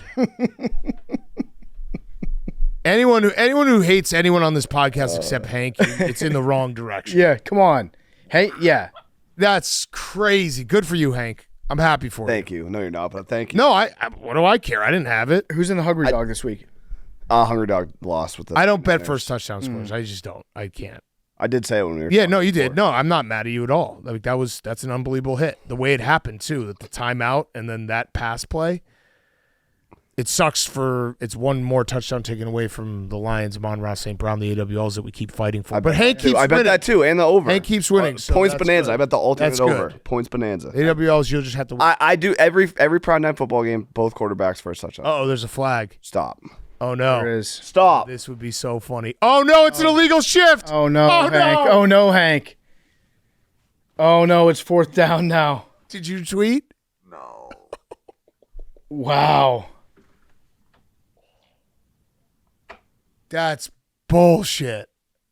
That was so late. That was so late, Who's Hank. the shift on? Let's see. I hate that this is all being recorded right now. Oh my god. Oh, what was man. illegal about the shift? I don't know, and that flag was so late. Oh. Now they're going to through kick this, it. Hank. Memes Max, you want to chime in? I just keep telling memes to zoom in closer on his face. That was so perfect. now- that was a nice ebb and flow of pardon my take right there. Hank, that means that it's still alive, though. It is still alive, Hank. Yeah, they're going to kick a field goal. Pat Mahomes might get it. Jared might get it. Talk to us, Hank. It was a long shot. I mean, that was so late. That was the system. Wait, Oh, no, wait. They're gonna going for it They're gonna again. go for Shut it. They're up. not kicking a field goal. What if they just run the same? This is why I need to stop What is betting happening? any Lions game for 4 field goals. Also, the fucking TV's in the studio. Oh man, we got to keep. It's just people. We were like, holy shit, what just happened in the last? Imagine if he does it now. I mean, Hank's reaction was, I've never seen him react like that to a play. Yeah. I mean, that was $150 to Yeah. win a 13K. It's insane. Even the Derek Watt, TJ Watt bet. That's insane. You know that was like a perfect play they had drawn up. Oh, there's another flag. penalty. They're going to kick it. Now they got to kick Now it. they have to kick it. Okay. Okay. All right. Steelers Browns we're talking about. Steelers 23, Browns 9. The Browns just do the same thing every single time. It's brutal. And I Dylan Gabriel, I don't want to trash him because it's his second start. I don't know if he's the guy, I'll say. Is that fair? I would say it's impossible to know if he's It's the guy. impossible to know, It's- but I haven't seen any guy stuff. He's a lefty. Yeah, He's a lefty and he's and short. When lefties do bad things, it looks worse. And Brian Flores put in my head that he's Tua. Yeah, but 52 attempts, nobody was going to be successful with this. No. Nobody was. No. And the defense for the Browns, yeah, they played good. They didn't get any sacks, though, today, which is tough because that's really how they can stay in these types of games and possibly win them, is if they're able to get to the quarterback. Mm-hmm. They didn't do that at all today. Aaron Rodgers looked pretty good. He looked really good today. Yeah, that throw to DK was on a nice vintage. And I have The throw to Connor Hayward for the touchdown, was vintage great. Rodgers off platform. Like, he looked good. the Steelers should just pass the ball to Darnell Washington every down. Dude, when I don't he care- gets the ball in open space, it's scary. I don't care that he's slow. No one's ever boxed out a Glacier before, right? Yeah. Like he can just go out there, throw the ball in the air, he'll catch it, and then he'll take 2 guys with him and get an extra 3 to 5 yards afterwards. It's crazy watching him run down the field with the ball. Like he is the biggest football player that I've ever seen. Yeah. And he can catch And he can catch most of the time. most of the time. Yeah, and he's a devastating block. I His feel like hands are so big. when they have him on the field, it's like, yeah, he will block the shit out of you, and then when he's not blocking, he's going to be open because he's always open because no one's big enough to guard him. Yep. They can just get him the ball. Yeah. The Steelers might be the team that I think they're good, but I don't fully know yet. We'll see when they start playing maybe some other elite teams. But what the Steelers do have, Aaron Rodgers is their best quarterback they've had since Big Ben got injured. And they have a stranglehold on the AFC North right now. They are 4-1, and the Bengals, who are now starting Joe Flacco, are the second place team at 2-4. Browns, Ravens 1-5. Mm-hmm. That's a significant lead early in the season. So it feels like it's their division to lose. Would you not agree? I would agree with that. I feel like they are thinking about the Ravens. I'm not saying the Ravens are going to do it and come all the way back, but if you were to ask a Pittsburgh Steelers fan, like, hey, are you confident in your chances to win the division? They'll say, yeah, we're confident, but the Ravens. Well, they haven't Still played out them there. yet. Yeah, if the Ravens beat them twice, you halved it right there. Ravens are still out there. But yeah, I think the Steelers are in a good spot. They've got competent quarterback play. They've got a true number 1 receiver, and they've got a solid defense. Yeah, a good enough defense. Come back around. Yeah, They should have had. You're right. They should have had way more. They had 0 interceptions today. it just kept on like They there should was have had probably- multiple times. 2 or 3 at least. Yeah. And I feel bad for the Browns. It's now 11 straight games they have not scored more than 17 points. Mm-hmm. They just cannot score, and it's been like this for way too long. And I don't know, like I'm not saying anything new. It's just like it's a special type of torture to not even have, exactly what's going to happen. They're not going to score 17 points. They're going to be in the game in the first half. They're going to lose the game by maybe double digits. Yeah. Is it Shador time? Maybe. I feel like you don't really have anything to lose if you're the Browns. Yeah, why not? Try out everyone. Yeah. Bring back Deshaun. I guess you could say best case scenario, Shador goes out there and he plays pretty good. Yeah. And then you could trade him. Yeah. Like you have nothing to lose. You're not going to make the playoffs. You're not going to win, probably more than 8 games this year at the very very best. 8. Because Stefanski's a good coach. I still kind of believe in him. But they're not winning 8 games. They could play 25 games. They're not winning 8 games. Yeah, you're not a good team. But just roll the dice on Shador. Yeah, again, nothing to lose. Best case scenario, it doesn't work out. Then you send Gabriel back out there. You continue to not win games. You get a better draft pick. Put Shador out there. Yeah. Myles Garrett, do you think he regrets the money at all? I think during the games, yes. So he was asked after the game about what goes through his mind when he watches the Steelers pass rushers get after the QB with a 2-score lead. He replied, "Must be nice." Yeah. That feels like someone who might be regretting it during the game. Yeah, during the game. I'd say like on game day, he regrets it. When he gets home, When he gets into his house. and he drives in his very fast car, And his robot butler's like, let me get your jacket for you, Miles. he's good. And then he's got another robot butler that like sets up his Halloween decorations for him. He's like, this is pretty good. Yeah, I'm living okay.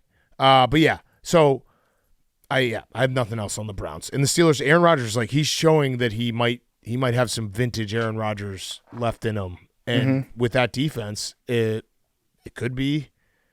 I mean, they should win the North. They should win the North. Do you think that if you took like the best players on the Jets and the best players on the Browns, and you made a 53-man roster out of those 53 guys, The Bretts? the Bretts, Yeah. I like the Bretts. the Neveland, yeah. the Neveland Bretts, No, the New Cleveland Bretts. New Cleveland Bretts, do you think that they could go 500? Who starts at quarterback is the Quarterback is the part is obvious the hard question. part, yeah. That's the obvious question. Maybe Deshaun. I don't know. Bailey Yeah. Zappi. I'll say Stefanski coaching. Yep. The New Cleveland Bretts, I think they could. I don't know. I feel like the defense would be good Memes. because it's all That the Browns. defense would be nasty. It's all the Defense Browns. would be nasty, and they would get Garrett Wilson on offense, which would be really nice. But who's going to throw him the ball? Who's going to throw him the ball? If I read this list of names to you, who would you rather have throwing the ball? Justin Fields, Dylan Gabriel, Shador Sanders, Tyrod Taylor. Yes. I think Tyrod. I think Tyrod could get him to 9 wins. The New Cleveland Bretts with Tyrod Taylor as starting quarterback could get 9 wins. I'm in. I'm in. Who starts from the Jets offensive line? Membu. Okay. I'd probably put Joe Tippmann at center. I don't know who the Brown center is. Yeah. We could find it. We could figure it make out. this work. You'd have depth. You'd have crazy depth. You could actually just rotate offensive line. Our defensive line too. Yeah. Yeah. They have a nasty rotation on defense. Okay, well, we were talking about the Ravens. Let's talk about them. Rams 17, Ravens 3. This was an ugly, ugly first half game where it was 3-3 at half. The Ravens actually were in it. They had a goal line situation where they decided, and I know we're of the standpoint that Derrick Henry's not good in short yardage situations, but they went tush-push twice. Yep. It didn't work. With Mark Andrews. You shouldn't do the tush push if you don't know how to do the tush push. It's with Mark Andrews. They've done it before, and it's worked before, but it didn't really even come close to working this time. No. And if you're John Harbaugh, I never thought that his job was in jeopardy because you can lose when you're banged up and you've got that as the excuse. Yep. But you can't do shithead stuff in these losses. No. And this qualifies as a shithead stuff. I would agree. Like doing it twice, running the same play twice in a row, that is very obviously a shithead play, is the most shithead you can be. I would also say that starting Cooper Rush instead of Tyler Huntley is a shithead play. I would agree with that. I know Tyler Huntley, did he just join the team this week? Or was he already on the team? I think he was on the on practice squad? Yeah, I think he's been around. Either way, Tyler Huntley got in and he could move the ball a little bit. Cooper Rush cannot. And Derrick Henry actually, he maybe listens to the podcast because he shut up the haters. He had more yards in the first quarter than he's had in any of his final totals of games, weeks 2 through 5. He had 50 in the first quarter, ended with 122. So he's okay. And Lamar is going to be back after the bye. Yeah, so the Ravens are going to dominate the bye week. Came at a great time. I was looking at it. This might be crazy because obviously their defense is also banged up and their defense is really, really bad. Mm-hmm. Well, pretty good showing from them today. I think the Ravens could be sitting at 6-6, even though they're 1-5 right now. I think they could be sitting at 6-6. So 4 teams in NFL history made the playoffs after going 1-5. Yep. The last was the 2020 Washington football team. Mm-hmm. So it hasn't been done in a little bit, but this Ravens team, Xavier Worthy. Yep. That's a check. Bang, All let's right, go. 2 out of 3. Come on, Amon-Ra. Let's go, boys. Let's go. So it's possible. All right, I mapped it out for Ravens fans. If you're listening, so I think they can go 6-6. Unfortunately, my Bears are playing them after the bye week, and I've already circled this as a problem because Lamar is going to come back with big time revenge of just like, we suck. Everyone thinks I suck. I'm back. So they play the Bears, Dolphins, Vikings, Browns, Jets, Bengals. Mm-hmm. That to me looks like at minimum 5-1 with a healthy Lamar. Would you guys agree? At minimum 5-1. I think with a healthy Lamar, in like a do or die desperation Lamar, like we gotta win. We have to win right now. I've seen the Ravens play some pretty bad football this year. Okay, but they're better than the Dolphins. They're better than the Browns. They're better than the Jets, Bengals. They're better than the Bears. And the Vikings would be the toss-up. I think the story might be, yes, obviously Lamar coming back, but this might be the week that the defense somehow flips a switch. Okay, they do something different. Yeah, all right. So follow me along. So I'm saying they're going to go 5-1 in that stretch. That's 6-6. Yep. They then finish the season playing the Steelers twice. They have Steelers, Bengals, Patriots, Packers, Steelers. If they could find a way to go 3-2 in that stretch, that's a 9-win team. That might get you in the AFC. And the Patriots, they're going to have the 1 seed locked up by then. In week 16. And yeah, so they're not going to have anything to play for. Yeah. So that's a win. But yeah, I almost want to. I don't think they're going to go anywhere in the playoffs, but I almost want to bet them to make the playoffs. Can we look at DraftKings and see what their odds are to make the playoffs? I've mapped it out. Now that I've mapped it all out, I'm probably going to be wildly wrong, and Lamar will probably just never come back, and this will all look really stupid. My guess is they're probably like plus 150. Yeah, something ridiculous. Something stupid, yeah. Because the AFC kind of falls off. So on the DraftKings Sportsbook, we're looking up to make the playoffs for the Baltimore Ravens. Either way, I've mapped it out. I think the Ravens are still going to be heard from at some point. There's going to be a moment when it leads shows being like, watch out for the Ravens. Mm-hmm. Like, don't look now. I don't think it's on there right now. Okay. What is it to win do they have it to win the AFC North? They also don't Oh, have okay. that up right now. Okay. That's why I assume it's not in the playoffs either. The Rams are good. They kind of fucked around today. They kind of played with their food. Their defense is really good, though. I know it's Cooper Rush, but they also had, Puka Nacua being out of the game for a while definitely made an impact. And the Rams, like, I was looking at it, I was like, all right, they beat up Cooper Rush. Who cares? And Byron Young and Jared Verse were everywhere all day. But they also lost to a backup last week. So it's good that they righted it. They lost to Mac Jones last week. Yep. They came back and they beat Cooper Rush. Got the win on the East Coast. I told you guys on Friday, Sean McVay doesn't lose in these games as favorite on the road. He always wins. He most of the time covers. And the Rams are good. So back to that double tush push that they ran. They asked Harbaugh about that after the game. Tell me where this ranks in terms of your like coach speak flow chart. Okay. They asked him who made those calls and did you have input into making those play calls? He said those are planned calls. Mm-hmm. Those are calls that get made. So he went like that's high. He went passive voice on it. Those are calls that get made. That's high. It's basically being like we don't know where those God makes those calls. Yeah, like AI. Yeah, they just come in and we're not going to say who. They just happen. That was always going to happen. There was nothing we could do about it. Our hands were tied. Yeah, as coaches. Did anyone ask him specifically about starting Tyler Huntley because Cooper Rush, since putting on a Ravens uniform, has 1 touchdown and 7 interceptions? How do you have a team as talented as the Ravens? And again, they're very banged up on defense. They were losing games with Lamar as well. But I don't understand how you have a team as talented as the Ravens and have that much of a fall off to the backup quarterback where his 7 interceptions and 1 touchdown. So Harbaugh said that the plan was always to play both Cooper Rush and Tyler Huntley in this game. The dual-headed quarterback. They're averaging 6.5 points per game without Lamar Jackson this season.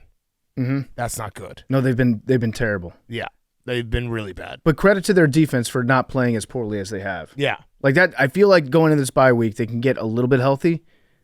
They might be. I know it's almost cliche already to say like the Ravens can still do it, but I actually believe it. Yeah. With these Ravens. Yeah, I think 6-6. Mark this down. 6-6.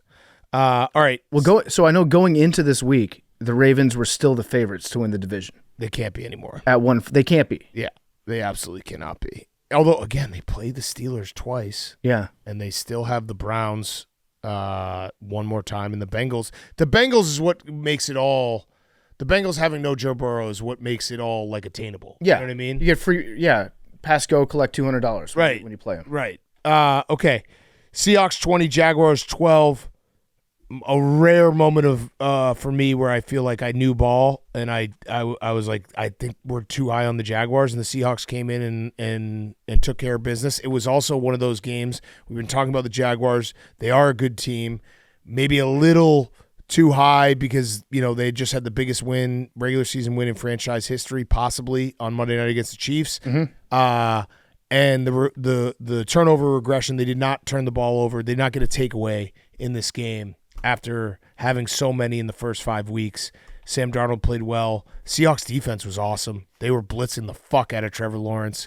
Had him, I think they sacked him 7 times. Mm-hmm. So, yeah, I kind of expected this game, but the Seahawks are a good team. The Jaguars are a good team. Seahawks obviously better today. There was also a very funny moment with Trevor Lawrence. The cameras caught him on the sideline. He was like bent over with all of his hair like covering his entire face. Mm-hmm. I think he learned from last week and was having a pick. Yeah. I think he was like, we're going to dig deep and the cameras won't see me when I'm doing this. But when you look at the Seahawks offense, it's like a very strange offense because they are like boom or bust, drive to drive. And they're also exactly, I think they have exactly one more run attempt than pass attempt this year. Yeah. They try to go exactly 50-50. And they either just go 3 and out, or they have a long touchdown drive. Yeah. That's kind of what they do. They don't like mess around too much in between because Darnold throws deep.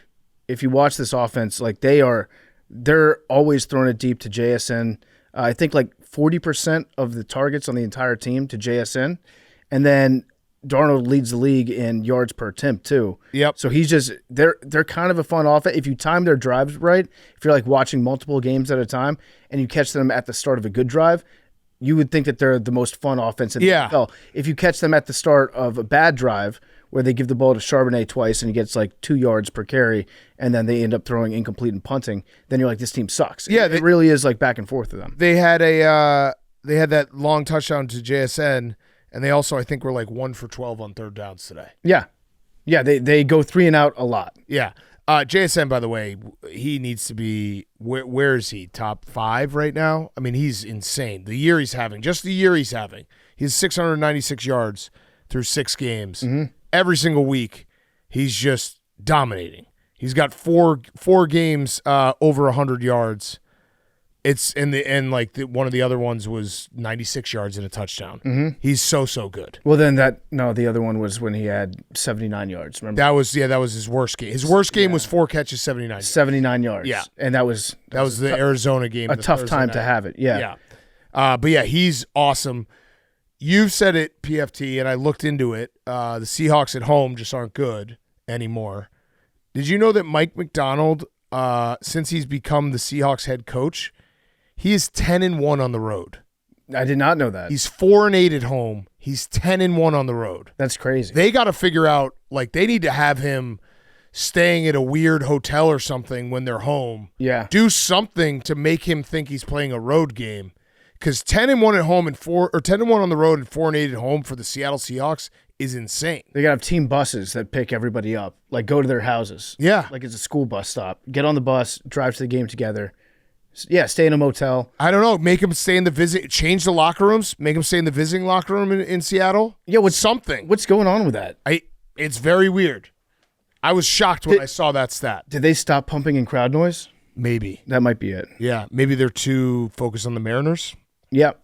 That Also could a be possibility. it. Yeah. But yeah, the Jags were kind of due for a come down to earth moment, I think. Yeah, this was it. It was, and they didn't get. And again, they didn't take the ball away, which they've been living on. And you had like some bad penalties too. I feel like they had a couple. I feel like they had a good punt return. They also had I think they had a touchdown, a Brian Thomas touchdown that was taken back from a Travis Hunter penalty. Yeah, Travis Hunter. So they had some bad penalties that definitely did them in. Yep. I still think that they're going to be, Jaguars will be right in the mix. Yeah. Okay. Panthers 30, Cowboys 27. We are now in a world where Meow Mix has not been a podcast for 2 weeks, and the Carolina Panthers are 2-0. Mm-hmm. They have to stay retired. You can't come back in a winning streak. No. You cannot come You can't back. do it. And not the way that Rico Dowdle's playing. Rico Dowdle. It was a seatbelt game. It was a buckle up game. Yeah, so he said that before the game. He said it's going to be a very physical game. I take pride in that. Buckle your chin strap up. I will be coming. Yep. Rico said that. I will be coming. And he came. And he came everywhere. And then Jerry Jones talked about it before the game, and he said, I know we're going to have to buckle up, and our whole team is shaking. We're shaking in fear of that man. Of buckling up? Of buckling up.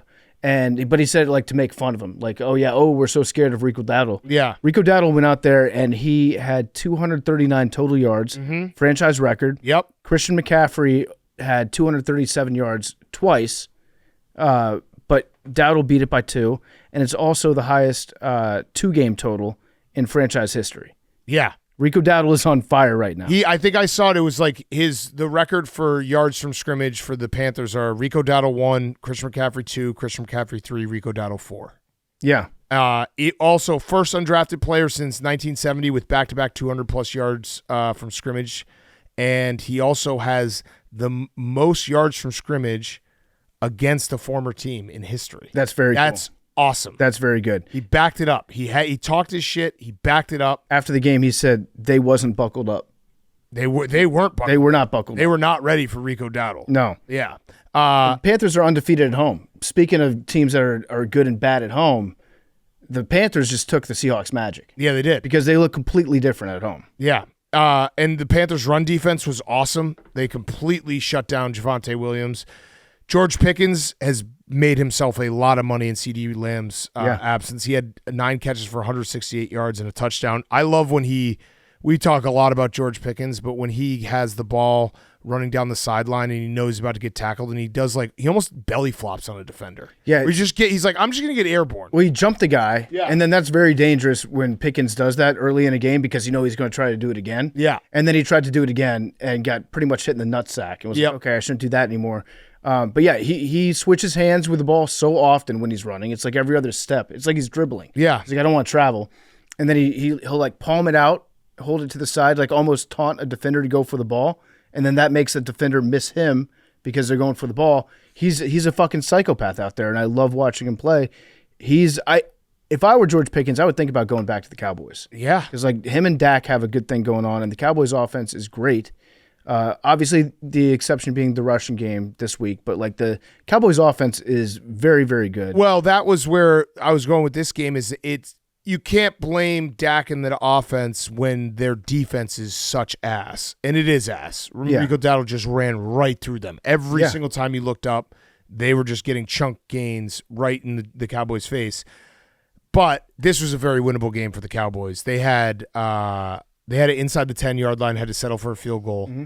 And then with 8 minutes left, they got the ball around midfield and went 3 and out and lost 8 yards. Never got the ball back. Yeah. So, like, the defense sucks. The offense needed to make a couple more plays to win this game, and they were right there. Yeah. Like, they had the chance to make those plays, and they couldn't make those plays, and that's why they lost. So they punted. The Panthers got the ball back with 6 minutes, 7 seconds left in the game, and they just went downfield and kneeled out, I think, the last 2 snaps Yeah. to kick a field goal and win it. So they won at 30-27. It was 27-27, 6 minutes left. Cowboys didn't touch the ball from that point on. And Bryce Young, when his team was behind in this game, when the Panthers were trailing, Bryce Young had a perfect passer rating. Wow. 125 yards and 3 touchdowns when they were losing. It's Pretty good. Good. Pretty good. Starting to look a little good. And as depressing as Bryce Young looks when he's not playing well, he's got that much joy when he's winning. Yeah. He's like the happiest guy on earth when he's winning. Absolutely. Yeah, I'm happy for the Panthers. The Panthers are 3-3. How about that? The Panthers are 3-3. This goes more to my saying, Hank, you scoffed at me. There aren't bad teams in the NFC. Like the NFC does not have they have not great teams. They have some bad-ish teams, but the Saints are the worst team and they're frisky. Yeah, it's a better conference for sure. Yeah, it just feels like top to bottom. I mean, the Panthers are 3-3, and you would put them in their bad category. It's a tough conference. Who do the Panthers have coming up? I don't think this week Hank would classify the Saints as being a bad team, though. Yeah. Oh, the Panthers have the Jets next week. Ooh. So Will the Panthers go above 500? that's an interesting They game. suck on the road. They stink on the road, and they're going into MetLife. But the Jets suck. This is going to be a must-win for the Jets. Right, Memes? I mean, I know you want to lose games and you want to get a better draft pick. This is a game that you have to win this game. Their schedule is easier as it goes on. So it's like Panthers and they play the Bengals. So I think every game's a must-win going forward. Whose line is it anyway? Panthers Jets at Jets. DraftKings Sportsbook. It might be Panthers minus 2.5. It's like Panthers minus 1.5. I think it might be Pick'em. On the DraftKings Sportsbook. Oh, the Jets are favored. Ooh, Wow. that's going to change. Why? That my computer model totally disagrees in my head. Why? Why are they? The Jets are favored, Memes. I think the Jets will win, I've been saying that for like 4 weeks straight. but I think this is the one. way. I think, you know what? Yeah, this is the one. This is the one. Yeah, Memes, you're going to win this game. You're gonna win this game. You're going to win this game, Memes. Look at it. Look us in the eyes. You're going to win this You're game. gonna win this game. I don't think so. It's the Panthers, dude. Right? On the road. It's Panthers on the road. It's Panthers on the road. Panthers on the road. Yeah, mix. Yeah, Meow Mix. Yeah, well, they might. If they do a podcast, we have to unload on the Jets. Yeah. Yeah, that's a fact. Their bet did not hit, unfortunately. We'll try again next week. They needed Tet to get 70. He got 2 touchdowns. Yeah, he got which 2 was touchdowns. Nice, but yeah, didn't get 70. Okay, last early game. Colts 31, Cardinals 27. The Colts are just fucking good. I don't know what else. I feel like people are waiting for the shoe to drop. The Colts are 5-1. The Colts have scored 30-plus in 4 of those 5 victories. They have 194 points through 6 weeks. That's most by any Indy team ever. Peyton Manning played on some really good offenses. Daniel Jones has 1,500 yards, 12 total TDs. Tyler Warren has 370 yards, 3 TDs. Jonathan Taylor has 600 yards, 8 total TDs. Their offense is awesome. The Colts are good. They just need to stop having warm-ups where everyone gets hurt. Yeah, they had 2 guys get knocked out in warm-ups. So bizarre. They had a concussion for Travarius Ward. Which was He had a tight end. brutal. A tight end ran into him when he was back there, like fielding passes or so. I don't know what the drill was exactly, but for the tight end at least. Yep. But Travarius was doing like DB drills, and then a tight end sprints off the sideline for some reason and just targets him. Just goes like head to head, knocks him out for the game, and then obviously Anthony Richardson was he got his orbital bone broken doing a band exercise in pre-games. So, yeah, he wasn't going to play today either. I feel bad for Anthony. I do too. That's brutal. I feel bad for him. He basically got a rubber band snapped in his eye. Yeah, that's a tough. terrible, terrible injury. It's got to be a painful injury. Yeah, This is why you should never work out. never. Especially with bands. You might get hurt. Because that's like the fad now. It's like, I don't lift, I do bands. Yeah.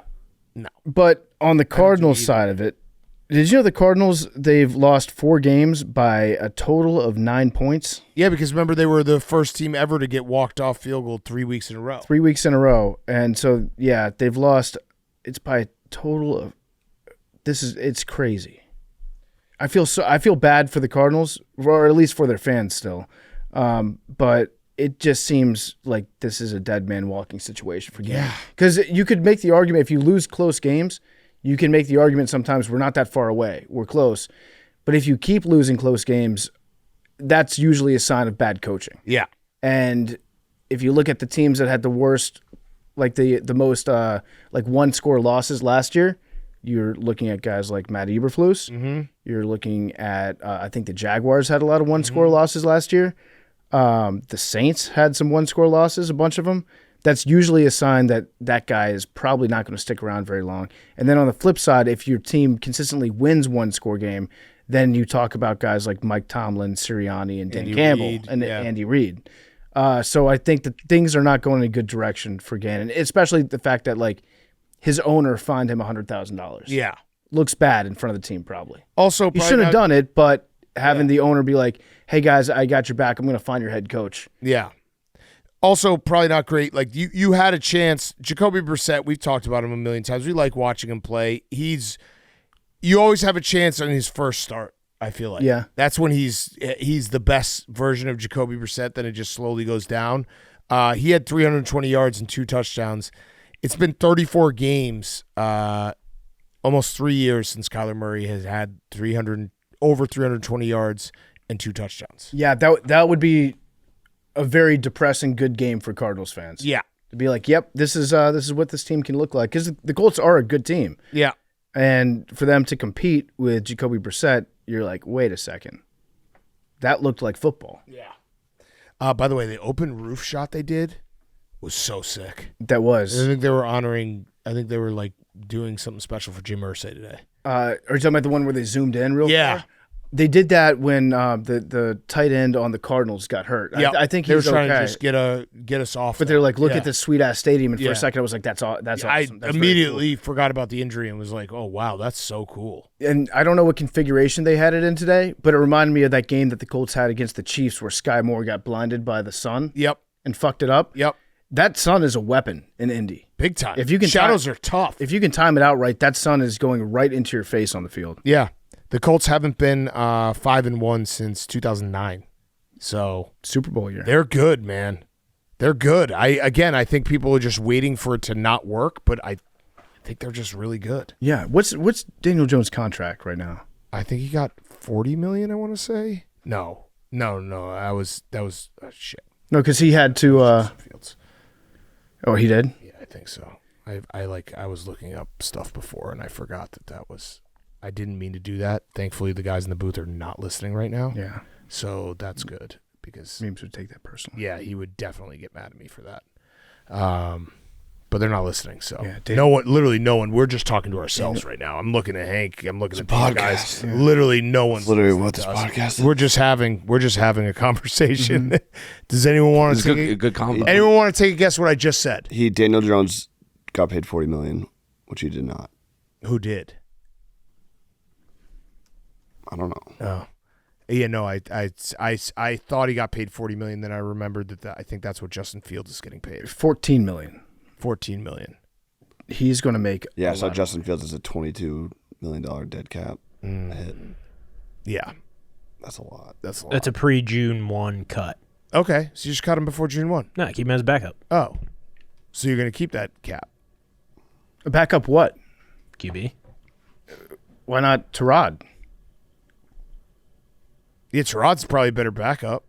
Yeah, but 2-year plan, dead cap. You can't have dead cap. Yeah, you're true. You can't have Okay, that dead cap. You know that because you did that 1 year of Madden. 1 year Madden, and I think there's. But you didn't even get a chance to They get got into the Aaron- dead cap. I think between Aaron Rodgers and Justin Fields, it's like $60 million worth of dead cap. Got it. That's a lot of dead cap. That's a lot of dead cap. But yeah, Daniel Jones is going to get a shitload of money this offseason. Hopefully he stays with the Colts. That'd be fun. I would assume they will try to do that. Mhm. And I feel like he took a little less money. So maybe he just wants to stay on the Colts. Okay, let's take a break and we'll do our afternoon games before we do a couple ads. It's PFT here making my Irish entrance with proper number 12 Irish whiskey. How do you make an Irish entrance, you ask? Well, it starts with a shot of proper number 12 Irish whiskey because real friends don't let friends Irish exit a party without a story to tell. Original proper number 12 is a rich, smooth blend of golden grain and single malt, aged 4 years in bourbon barrels. Mix it up with some ginger ale, get a classic and refreshing proper ginger. If you're in the mood for something smooth but a little sweeter, try proper Irish apple, a delicious blend of Proper's award-winning Irish whiskey with crisp, fresh notes of apple. So get out there, make your Irish entrance. Anything else just wouldn't be proper. Make your Irish entrance with proper number 12 Irish whiskey. These games are also being brought to you by our very, very good friends over at BetterHelp. This podcast is sponsored by BetterHelp. Life can be tough on and off the field. BetterHelp therapists have helped over 5 million people worldwide on their mental health journeys. That's millions of stories, millions of journeys, and behind everyone is a therapist who showed up, listened, and helped someone take a step forward. Moments in therapy like learning to relate to your kids, helping relationships, or coping with loss can change lives. BetterHelp does the initial match work for you so you can focus on your therapy goals. A short questionnaire helps identify your needs and your preferences, and their 12-plus years of experience and industry-leading match fulfillment rate mean that they typically get it right the first time. If you're not happy with your match, switch to a different therapist at any time from their tailored recommendations. This World Mental Health Day, we're celebrating the therapists who've helped millions of people take a step forward. If you're ready to find the right therapist for you, BetterHelp can help you start that journey. Our listeners get 10% off their first month at BetterHelp.com/PMT. That's BetterHelp, HELP.com/PMT. Okay, afternoon games. Packers 27, Bengals 18. Only 3 afternoon games. We were saying it felt a little off-putting. The 2 Monday night games, also too much. Yeah. Also too much. It's a lot. It's a lot. I like Monday night having one game to focus on. It's my cool my brain down from football moment. How much attention do you think we're going to be paying to the Buffalo Bills against the Atlanta Falcons? We'll have it on. By the way, we're going to be streaming from the PMT studio. We'll be on our YouTube. Please subscribe to our YouTube. We will be streaming live from the PMT studio for Bears Commanders. You know what's crazy about this game? The Bears and Commanders are starting the same 2 quarterbacks in back-to-back matchups. Yeah. And I bet you'd probably have to go back to like the year 2000 to have that happen again. Also, the Bears just only play in Washington. Yeah. It's bullshit. Yeah, that is true. Someone needs to do something about that. We'll fix it. We'll get right on it. Thank you. All right. We'll talk a little bit more about that game as we end the show. Packers 27, Bengals 18. The Packers actually looked kind of shitty in the first half. Off the bye, little clunky. Jordan Love was doing his impersonation of basically me playing Madden where I don't step up in the pocket. I just keep drifting, and then throw it. Mm-hmm. He did that a couple times in the first half. Then he locked in. The Packers offense looked good in the second half. Matthew Golden's going to be really good. This was kind of his first, oh, shit, this guy. He had that big catch at the end of the game to basically ice the game away.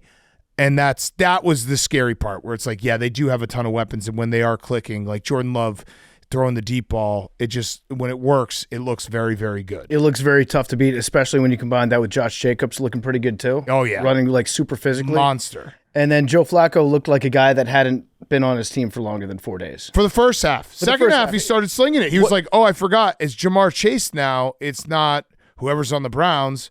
I could just throw it in his general area, and that touchdown catch was just I'm going to throw it in his general area and let Jamar Chase be Jamar Chase. Yeah, and in the first half, though, there were guys either running the wrong routes or he didn't know where to go with the ball. I think Baker screwed it up for everybody. Yeah. When Baker went to Los Angeles and started on 12 hours of learning the playbook. So earlier this week, Flacco was driven from Cleveland to Cincinnati with the playbook. He studied the playbook on the way there, then got a little bit of practice in, tried to learn everybody's name, probably still doesn't know everyone's name. First half, things looked out of sorts. You saw on the sidelines, they had some backups that were getting a little bit limber on the sidelines. Yep. And I thought that was very rude to Joe. It's like the guy just got here, let him work his way in. He couldn't get away from the pass rush when it got to him because he's Joe Flacco and he's old. Yep. But then the second half, he just started chucking it. And when he chucks it, he can still do that. Yeah. The Bengals also, this was not a Joe Flacco problem. This is the 4th straight game they have not scored a touchdown in the first half. So they've been starting slow. I feel like that second half, Joe Flacco showed enough for them to be like, hey, we might have a fighting chance here. Yeah. Oh, for sure. A little bit more than what you were getting from Jake Browning. But this was, the Packers controlled the game in the second half. And there was one moment where the second half started 10-0 Packers, and the Bengals went on a 8-minute drive to make it 10-7. You're like, are the fucking Bengals going to do? Is Joe Flacco going to do this again? And I bet Packers fans were thinking the same thing because it was kind of the same game script, low scoring game, keep just hanging around, and and then the Packers were able to pull away. And then Joe Flacco just gets traded to every team that's about to play the Green Bay Packers for the rest of the season. So I got a blind resume for you guys. Okay. Ready for this? This is which QB would you want versus the Packers? QB1, 361 yards, 3 touchdowns. QB2, 319 yards, 3 touchdowns. I'm going to guess that they might both be the same guy, Big Cat. No, they're not. QB2, 319 yards and 3 touchdowns is Dak Prescott when he put up 40 on the Packers. Oh. QB1 is Joe Flacco versus the Packers. 2 games. 2 games. Got it. Yeah. 361 yards, 3 touchdowns. That's good because I saw that he threw for 219 today, so I thought it was a transcription error. No. Yeah, no, definitely. No, Joe Flacco versus the Packers, 361 yards, 3 touchdowns. I also might have left out an interception. Well, yeah, you didn't list interceptions. Yeah. You just said touchdowns. Either guy had so, it, yeah. So it doesn't matter. Yeah, exactly. Joe looked great, by the way, in a Bengals uniform. Yeah. In the striped helmet. He looked awesome. Trey Hendrickson going out probably didn't help the cause. Nope. At all. Is he going to be okay? I don't know. I'm not sure what he had. They have a short week. They're playing the Steelers. Jamar Chase is ready for it. He said after the game, we know the Steelers are going to come in and try to raw dog us and kill us, but we'll be ready for that challenge and waiting for it. Mm-hmm. Skin on skin. They're going to raw dog them. Yep. I have a question for Packers fans. Are you worried about the pass rush? Because the Bengals' offensive line is bad. Joe Flacco is old, and they only sacked him once. And they only have 2 sacks in their last 2 games. They got in his face, though. They made him uncomfortable. They did. They forced a lot of incompletions. Yep. Hit him 5 times, I think. But you would expect with Micah Parsons, this was a game where you'd get more sacks. Yeah, this is a game going into it where Parsons and the rest of the guys were like, okay, let's pad our stats a little bit here. Yeah. This is going to be one where everybody should get one. And I feel like this was a game that the Packers wins a win, but I saw, at least from the Packers fans I follow, like they were like, what the hell's going on in the first half? You're coming off a bye. This should be, you started the season hot, and then you had a couple bumps in the road with the Browns game and the Cowboys game. What's going on here? Why aren't we killing the Bengals? And then they did end up kind of killing the Bengals. So as far as I can see it, Flacco's got 2 jobs to do on the Bengals. No one thinks that Flacco's going to lead the Bengals to the playoffs, right? I'm not ready to say no. You can hope. I'm not ready to say no. But as Americans, here's what we should hope for Joe Flacco. 2 things. One is that you keep Jamar Chase engaged enough in this offense to make him still play hard throughout the entire season so that we can all watch Jamar Chase play football and be really good at football because that's so much fun to watch. And also so he doesn't have bad vibes that linger on into next year for the Bengals. Yep. Job number 2 for Joe Flacco is going to be to make the Bengals watchable in all these primetime and national standalone games that they have. Yep. I think what we saw in the second half was enough for us to kind of take our foot off that holy shit button. I can't stand to watch this team play. Yes. I don't want to. I'm looking ahead in the schedule 4 weeks and thinking how much I'm going to be dreading watching the Bengals as a standalone game. I think he did enough to make us think things might be okay. There's always It's an important service for America. with the big. I completely agree. The big difference between Jake Browning and Jake Browning has done some nice things, some not nice things. We watched that Broncos Bengals game. They just couldn't throw the ball downfield. Joe Flacco's going to throw the ball downfield. Yes. If you let him. Yes. He will throw the ball downfield. He will throw it up. And that's all we asked for. And he targeted Jamar Chase 10 times. That's great. Yeah. Keep that up, Joe. If you Keep doing it. If you keep throwing the ball in his area, good things are going to happen for you. I do have a problem with something that Matt LaFleur did, though. Oh. He deprived us of history today. Oh, yeah, he did. Called a sneaky timeout Yep. as Evan McPherson was attempting a 67-yard field goal. Yep. NFL record. McPherson made it, bounced it off the upright and went in, kind of like that was the Justin Tucker kick against the Lions, right? Yep. That set the record. And then he kicked it again, and it landed like 5 yards short. Yeah. And it was returned. He robbed us. Robbed us of a moment. Robbed us of a little history being made in this game. Yeah. No, that was a sick kick. Like outdoors, 67 yards, just barely, like it doinked and like basically Grazed. rolled in. Skipped. Yeah.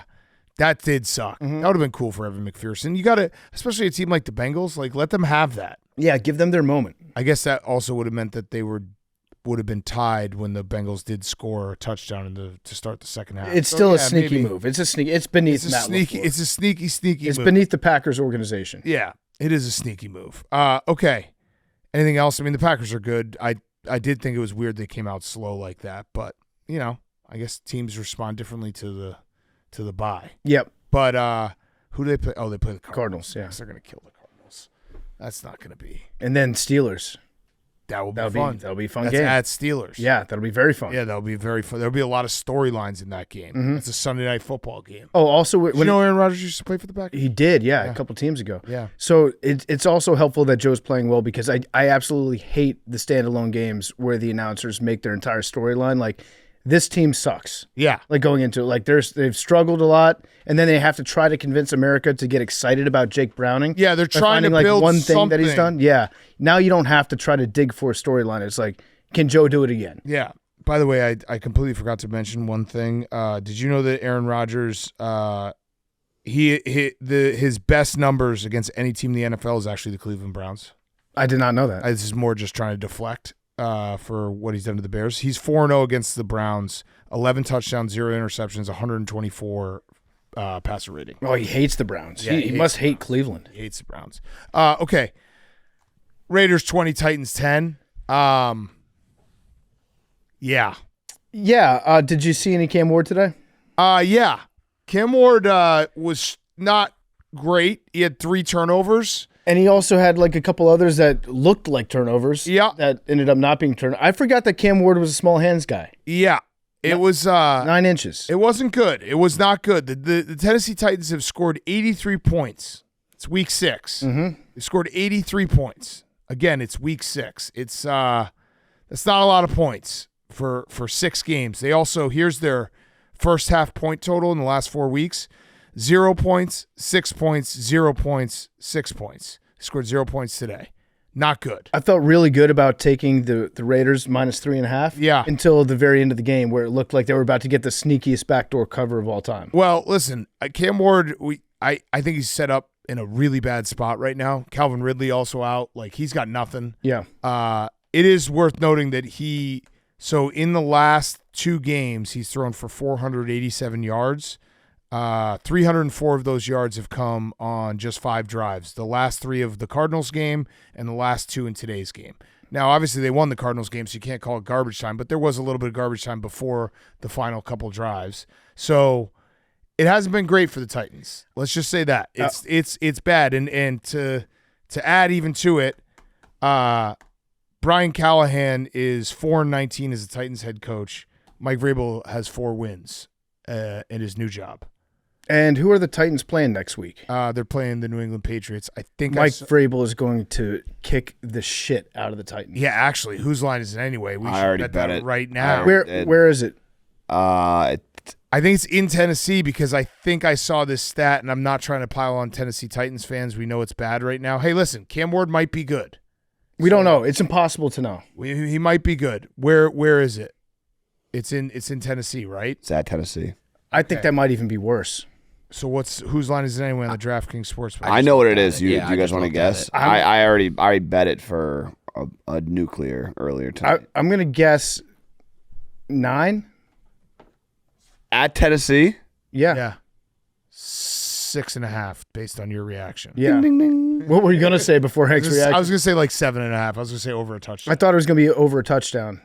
I yeah. thought the same thing, and then I feel like it's gonna. I hope the line moves Vrabel is during the week. Vrabel's going to be on a mission. Oh my god! So if And the Patriots are going to be on a mission for Vrabel. if Yeah. the Patriots win that game, Mike Vrabel will have the same amount of wins in Nissan Stadium as a visiting coach as Brian Callahan does.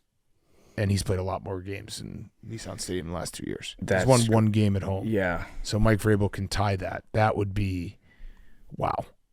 Yeah.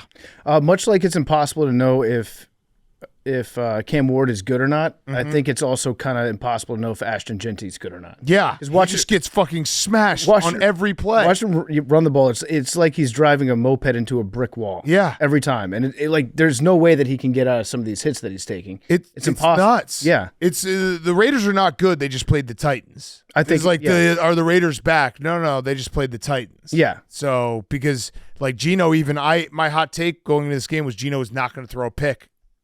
He threw a pick. Proved you wrong. Yep. Almost made it. We made it a full half.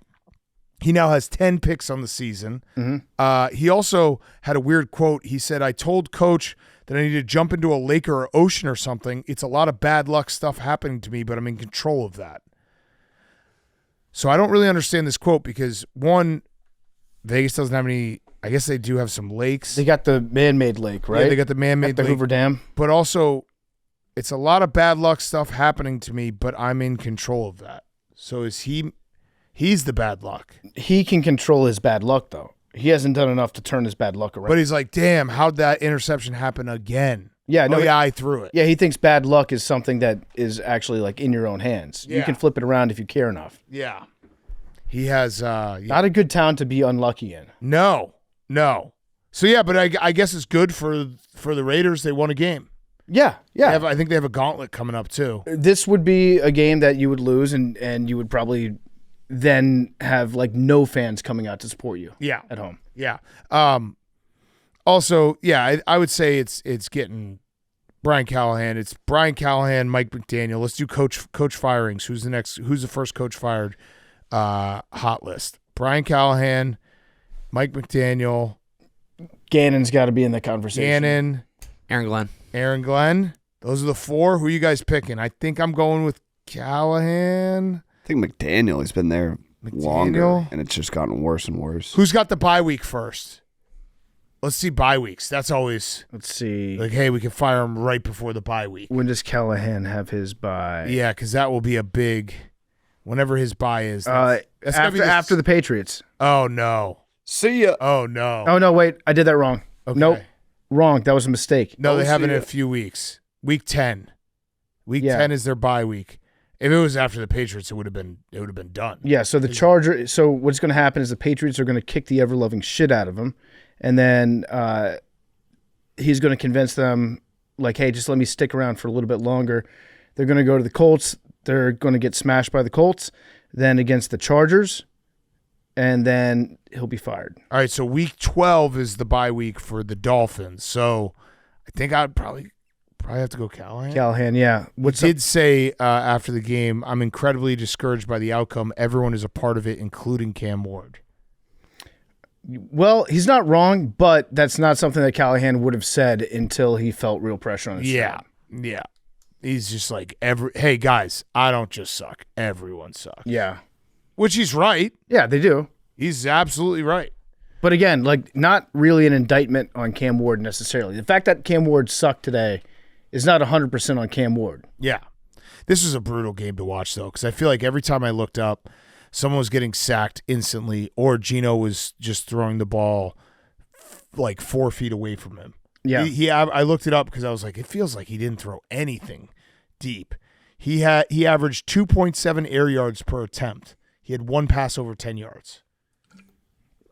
So even on his misses, his passes probably also went like 2.7. Yeah. Yeah. So it was a tough one to watch. It was a very tough game to watch. Yeah. Now, the Cardinals, Gannon might be a sneaky one. Oh, when's their bye week? Well, I'm not good at figuring out when bye weeks are. Well, if you just look, the 19th is against the Packers, and then. Are you just trying to guess based on the dates? On the dates, yeah.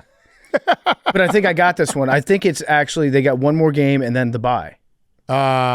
Yes, you're right. Am I right? Yeah, they play Green Bay and then they have the bye week. So yeah, it could be Gannon. It could be Gannon. It could be Gannon. And man, listen, I don't root for anyone to be fired. Remember, these guys have to move their houses. They have to get paid a lot of money. It sucks. Yeah, if Gannon gets fired, there's never been anything that's been more correct than seeing that shots pew, pew, pew, pew, and being like, nope. Not a coach. Like, instantly, nope. What if Callahan... Oh, wait, is Gannon? No, Gannon's defensive, right? So you wouldn't bring him back. Yeah. Yeah, you really... We need McDaniel. Oh, do you think you'd bring in McDaniel? Has there ever been an OC mid-season hiring? Yeah. Well, you bring him on as what you do is you bring him on as a consultant, and then after a few weeks, you're like, hey, actually, he's going to start calling plays. Actually, yeah, I think we did that with Patricia. Yeah. No, that definitely can happen. Mm-hmm. You just ease him in. You don't just do it right away. Yeah. You got to root. Yeah, you got to root for. You got to get an offensive guy quickly. But I feel he'd be more likely to go back to like a Shanahan McVay type landing spot, right? Who? McDaniel. Yeah. Unless the Eagles are just like, hey, we could win a Super Bowl here. We could pay you more. We got Big Dom. Got Big Dom. They don't. Yeah. Do you think that if Callahan gets fired, his dad could take his place as head coach? The reverse Oedipus Is he complex. still working there, though? Yeah. He is? I think so. Oh, shit. Then maybe that would be sick. Yeah. And I like Brian Callahan as a guy. This is a bad situation that the whole thing is. It's just a bad situation. I don't know what else to say. I don't even know if it's Brian Callahan's fault for sucking. I don't think that it's Cam Ward's fault for sucking right now. I think that's mostly on Brian Callahan, but I don't know that it's Brian Callahan's fault that Brian Callahan is making Cam Ward suck. Right. Because of the environment. Yeah, he is. Bill Callahan still is there. That'd be such a funny thing. Your son gets fired. I'll take that job. Yeah, I mean. I got it from here, son. It's Someone a has once-in-a-lifetime opportunity. Well, you need a guy who's coached before. Yeah. Okay, last afternoon game, Bucs 30, 49ers 19, Baker Mayfield. That's it. Baker Mayfield. That's It's Baker Mayfield. Like I don't want to just distill this game into one play or one drive, but Baker Mayfield. They don't have the Bucs don't have Mike Evans. They don't have Chris Godwin. They don't have Jalen McMillan. Ibuka was out for the second half. The 3rd and 14 scramble that Baker had, where you could screenshot it at any moment and be like, he's about to get killed. And he just somehow found a way to get a first down. And then I think 2 plays later, pump fake, dime to Tez Johnson, 45-yard touchdown to go up 30-19. Mm-hmm. Baker Mayfield. Baker Mayfield. I'm gonna let Kevin Durant say it because he said it pretty good. Hey, Baker, you fucking hooping. Yeah. With 4 exclamation points. And then he edited that to make it say, hey, Baker, you fucking hooping with no exclamation points. And somebody said, you decided the 4 exclamation points were too much glaze? And Kevin Durant said, yes. That's perfect. But it's legit. Like, I think he probably thought to himself, I shouldn't be glazing him this hard. He hates Texas. Yeah. And so I can't do that to him. So he deleted the exclamation points. But Baker, he has now as many rushes for first downs on third down plays as anybody else in the NFL. That's crazy. Yeah. So he's tied with Jalen Hurts. He's so fucking good. I don't know what to say. Like it's like this team and the 49ers are kind of in the similar way where it's like the amount of injuries that the Bucs and 49ers have, I think they would be like if you just played those guys, they would beat the Jets easily. It's crazy to flash back like 2 years. Probably beat the Bears. Probably beat everyone. Probably beat the Eagles. When the Bucs signed Baker Mayfield, they did it because they were like, "Oh shit, Tom Brady's retiring. We don't really have that many options. We'll just let these guys duke it out in training camp, see who's better." Yeah, like Baker was not guaranteed of a starting job. Yeah, when the Bucs got him, and now he's legitimately an MVP candidate. Yeah, and when he made not MVP candidate, MVP, he might be a front runner right now. Look at the odds on DraftKings. I mean, he's got 12 touchdowns, 1 interception. He just makes big plays. He also just takes he's always taking shots downfield. Yeah, he's 3rd in odds. So it's Josh Allen, Mahomes, and then Baker. That's crazy. He's a front runner. And when he connected with Tez on that deep ball, yeah. Did you hear what Tez said about that play afterwards? No. He caught it in the end zone, and then he heard the MVP chants, and Tez for a second thought that the fans were chanting MVP for him. Oh, that's awesome. Yeah. And then he did a flip. Yeah, and then he did a flip, and he freaked out, and then he's like, oh, yeah, they're probably saying that about Baker. And they asked Baker after about the flip, and he was like, yeah, if I weighed 116 pounds or 142 pounds, I'd probably be able to fly too. Yeah. It's like I haven't weighed 142 pounds since 6th grade. Yeah. So the Bucs are fun. I don't know what else to say. Like, Baker is must-watch TV. He's awesome. Their defense, Vita Vea is a monster. It just felt like he was getting a push on every play. And Yeah, if they get healthy, they're a dangerous, dangerous team. As for the 49ers, this was just like they won that game on Thursday night against the Rams, emptied the clip. This is a tough one to get back up for, and Fred Warner getting hurt was brutal. The ankle dislocation, he's probably out for the year. They just can't catch a break. You're going to need to find some more dead bodies every morning for Mac Jones to see. It's to crazy. Get him fired up enough. And then one of their healthy receivers, Juwan Jennings, has 5 broken ribs and high and low ankle sprains. Jesus Christ. Yeah, there was a report that Juwan Jennings and Kyle Shanahan had to be like kind of separated from the sideline during the game. They were like yelling at each other. And Mac Jones, Juwan was probably just like, ouch. Yeah. He's like, don't tell me you're hurt, please. Mac Jones battled. He had 2 interceptions. The first one wasn't really his fault. The wide receiver just didn't run the route that he was expecting him to run. And yeah, Kendrick Bourne's good. It's crazy that the 49ers are able to just have guys be good. When like guy gets hurt, it's just like, oh yeah, Kendrick Bourne's going to rip off 140 yards. Mm-hmm. And they look competitive. Like the Niners were. Oh yeah, they were competing in this game until the second half when things got like a little bit out of hand. Yeah, it was a 1-score game till 2.5 minutes left. Yeah, so the Niners, I think they'll be fine. I'm still optimistic about them if they can get healthy. But that's a big if I've learned about the 49ers. Because they just keep getting hurt. And yeah, it's tough. How many more Baker do we have? A lot of Baker primetime games? Because this is where we need like the flex scheduling where it's They play the Patriots at 1:00. That's got to get flexed to at least 4:00. Because of the Patriots?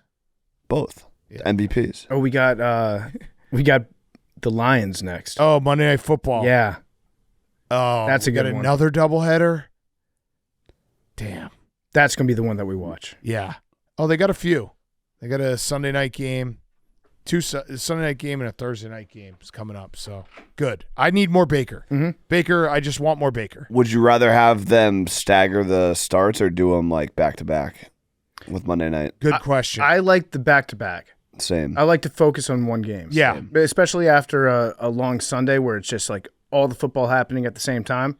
I like having a night where I can just sit, watch one game, watch the next game. I just saw a lot of people bitching about being late or whatever. I mean, it was late, but I would rather be able to focus. Especially with baseball. Yeah. I agree. Yeah.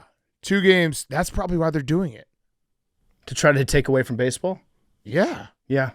I mean, there's two CS games on Monday. Yeah. There's 2 football games. Damn. It's a good sports night. It's a great sports night. I'm Yeah. not complaining. I'm just saying, like, Exactly. I do like having Monday Night Football be like a sacred sit down on the couch.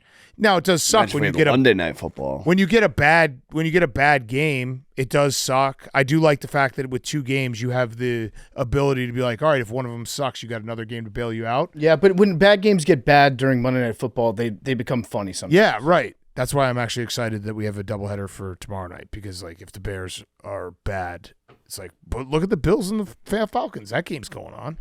Sick. It's a big game. I know it's a big game, but I'm saying the Bears playing on national television doesn't usually go well. It's not like a sick time where everyone's just like, this team sucks over and over. I'd say for the Commanders too. Like historically, we've been very bad on Monday Night Football. Yeah, Extremely it just bad. becomes you know it when it's happening in real time when you're like, okay, here comes open mic night.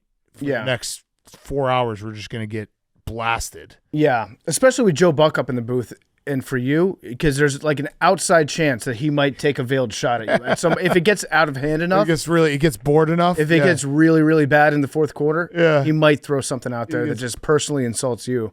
I'm looking forward to tomorrow night. Yeah, It's gonna be fun. let's talk about the last game, and then we'll talk about that and some playoffs. The Chiefs are going back to at least the AFC Championship game, probably the Super Bowl. Now, so they beat the Lions 30-17. I said this 2 weeks ago. I think there was a quote card that people were trying to dunk on me. I was like, Chiefs are going to go back to the Super Bowl. Patrick Mahomes is going to win the MVP. There's nothing we can do about it. That's happening. That's happening. You see it. Their offense is getting right. Their defense is good. They even said on the broadcast, they're like, yeah, these guys were telling us in private conversations they feel better about this team at 2-3, the game was still going on, at 2-3 than they did last year about the team that was 10-1 or whatever. Mm-hmm. That tells you everything. Yeah. They know that they're good. It's a better team. It's a better team overall, and they're evolving too. So this is like the wrinkle that I think Andy Reid had been hanging on to for a while. Mm-hmm. They're putting Mahomes under center now. Yep. And they're handing the ball off, and it's working really well. Yep. And now they're going to be doing play action under center, and then Mahomes is going to be like, oh, this game's back on easy mode for me now. Yep. Now that I can do this.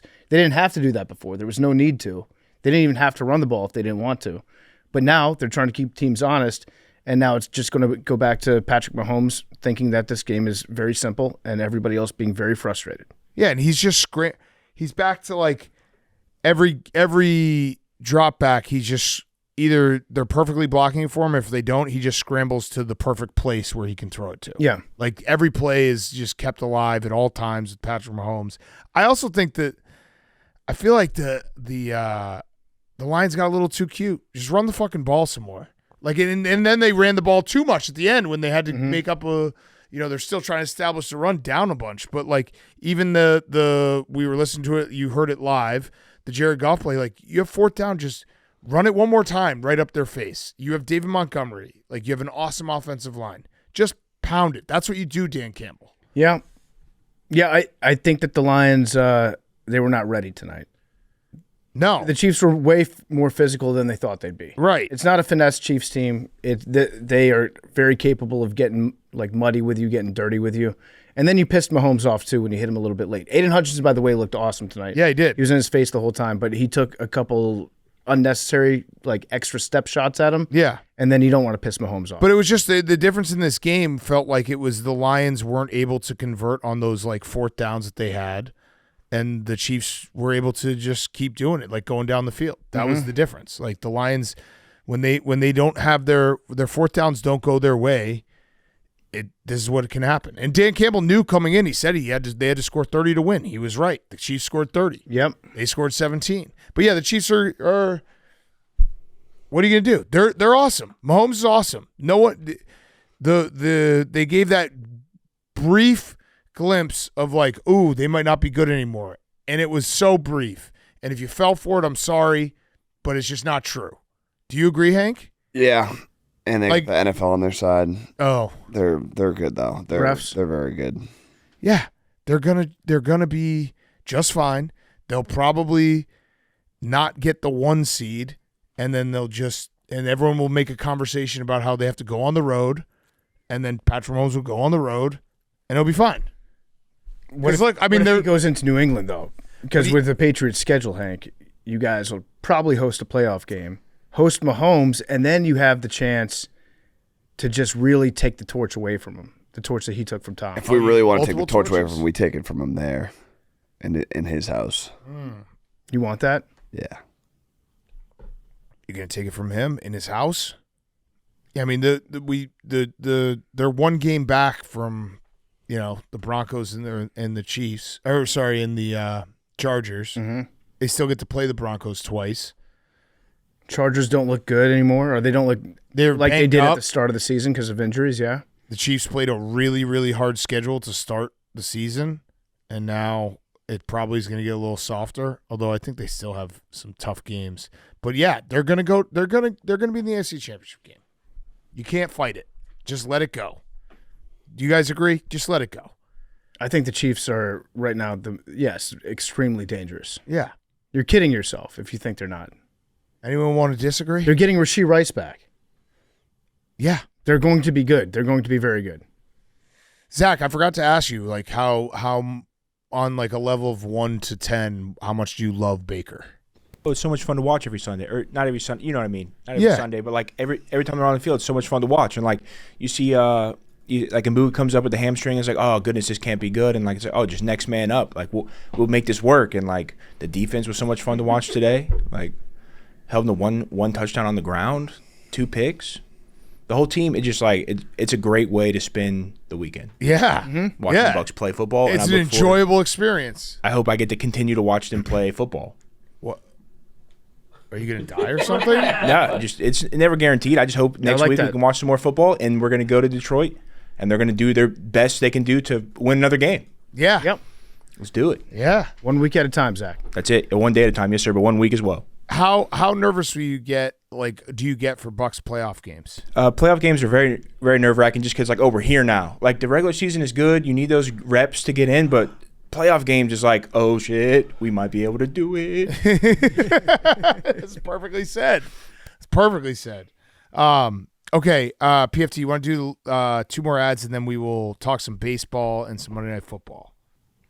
We'll get back to the games in a second. They're brought to you by Hulu's original series, Chad Powers, starring Glenn Powell. It's streaming right now on Hulu and Hulu on Disney+, and let me tell you, it's one wild ride. 8 years after flushing his college football career down the toilet, hotshot quarterback Russ Holiday is determined to reclaim his former glory by disguising himself as Chad Powers. He's an oddball athletic talent who walks onto the struggling South Carolina Catfish to once again take college football by storm. But this hilarious half-hour comedy series isn't just about football. It's a heartfelt comeback story that everyone can relate to. New episode drops tomorrow, and an away game turns into an unexpected adventure off the field.